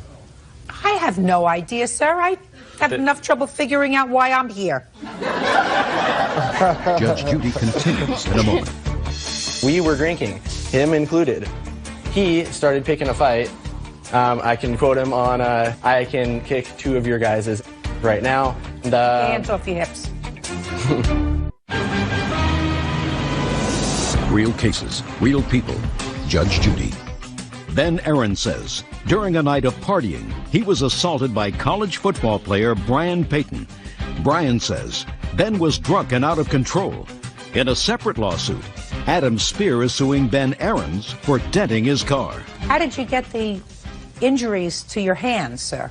How did you get the injuries? I didn't have any injuries on my hands. I noted that Mr. Aarons had injuries to both of his hands. He had abrasions and red marks on his fingers that were consistent with him striking something. This is the photograph of the injury to my hands. This is the dent that my hands allegedly created. That's one hand. I'll take a look at it. Absolutely. If you look in the report, it says injuries to both hands. Right. If there is injury to both hands, you would see it.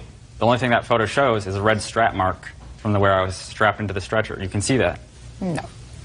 Police officer noted, sir, that there were massive dents on a car. That would be Mr. Spear's car. And the police officer said to you, did you strike that car? And you said, I don't remember. That was the answer that you gave to the police. Correct. Police also said that in addition to beer, you drank liquor. Yes. That's what you told the police. Okay, yes. You didn't remember to tell me that. I'm sorry. Police officer also noted that you and your friends were all drunk.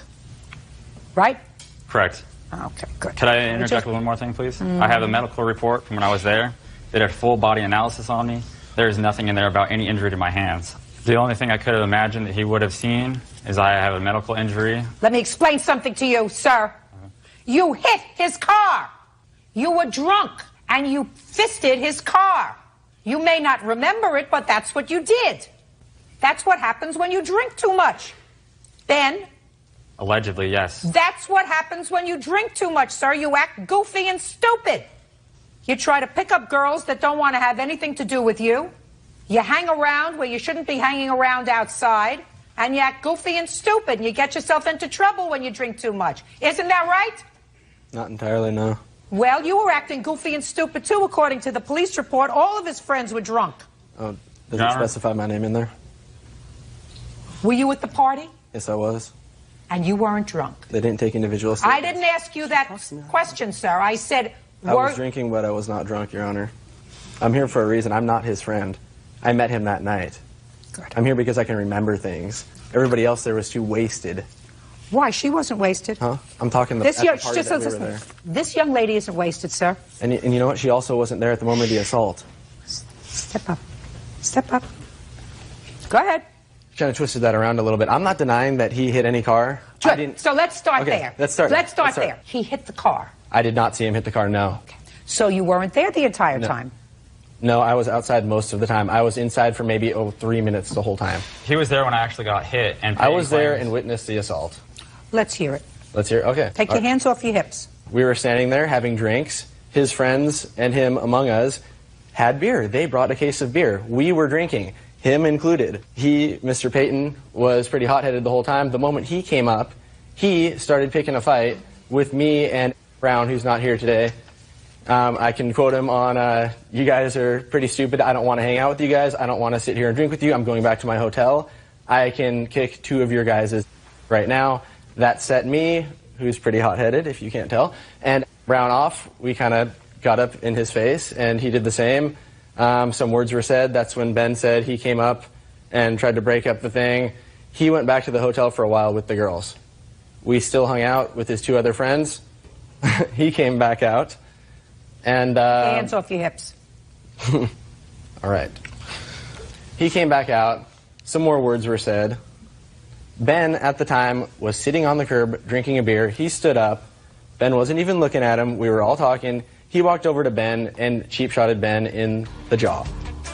So after they left, instead of going back to the house, you stayed in the parking lot. You remember why? It's a place to sit. We were there already.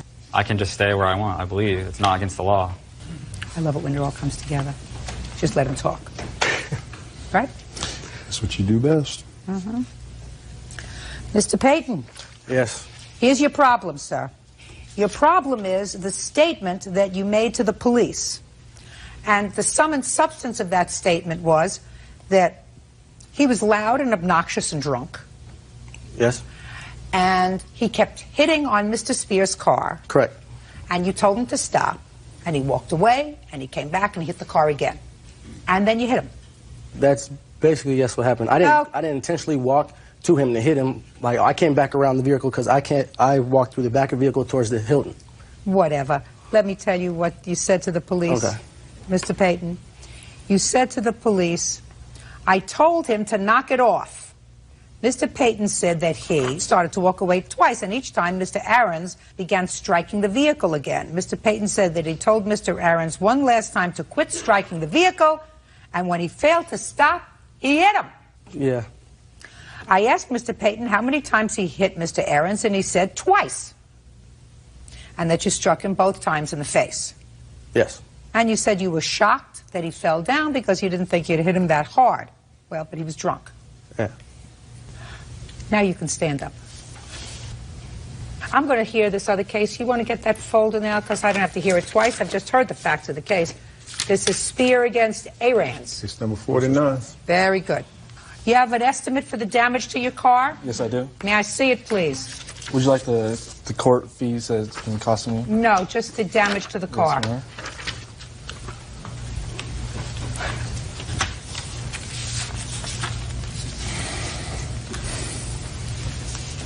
Who's Mr. Norris? Is he a friend of yours? Yes. Okay. Let me tell you what Mr. Norris told the police. It says in the police report, this is the interview. Mr. Norris stated that after Mr. Payton told Mr. Aarons 3 different times to stop hitting the car, he walked up and struck him in the face. Yeah, I'm not denying that I hit him. You can't do that.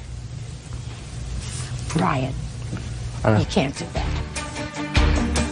Now, do you have any unreimbursed medical bills, sir? Yes, sir. Or ma'am. Hand them up.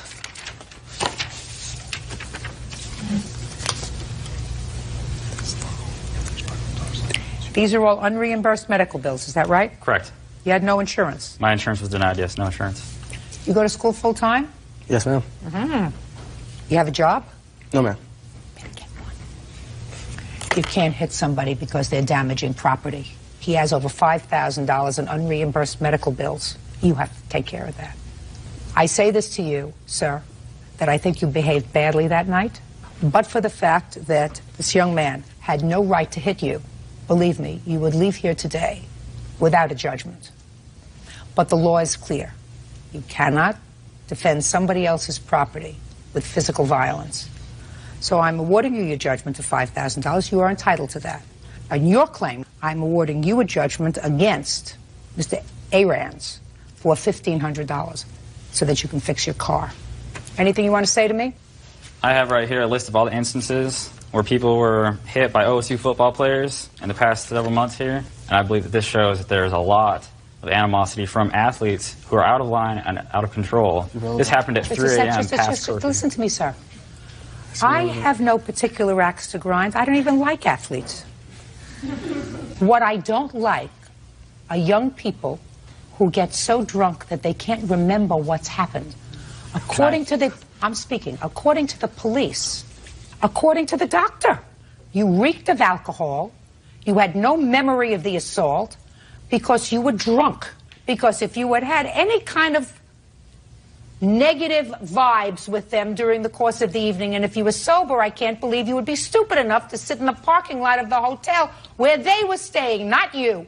That's what you keep wanting to answer me, sir, and I'm telling you, that's what happens when you're drunk and stupid. Bad things happen. That doesn't mean he had the right to assault you. It just means that your actions, your purposeful actions in consuming too much alcohol was the proximate cause of all of these events that spiraled out of control that night. And if that's the way you can consume your alcohol,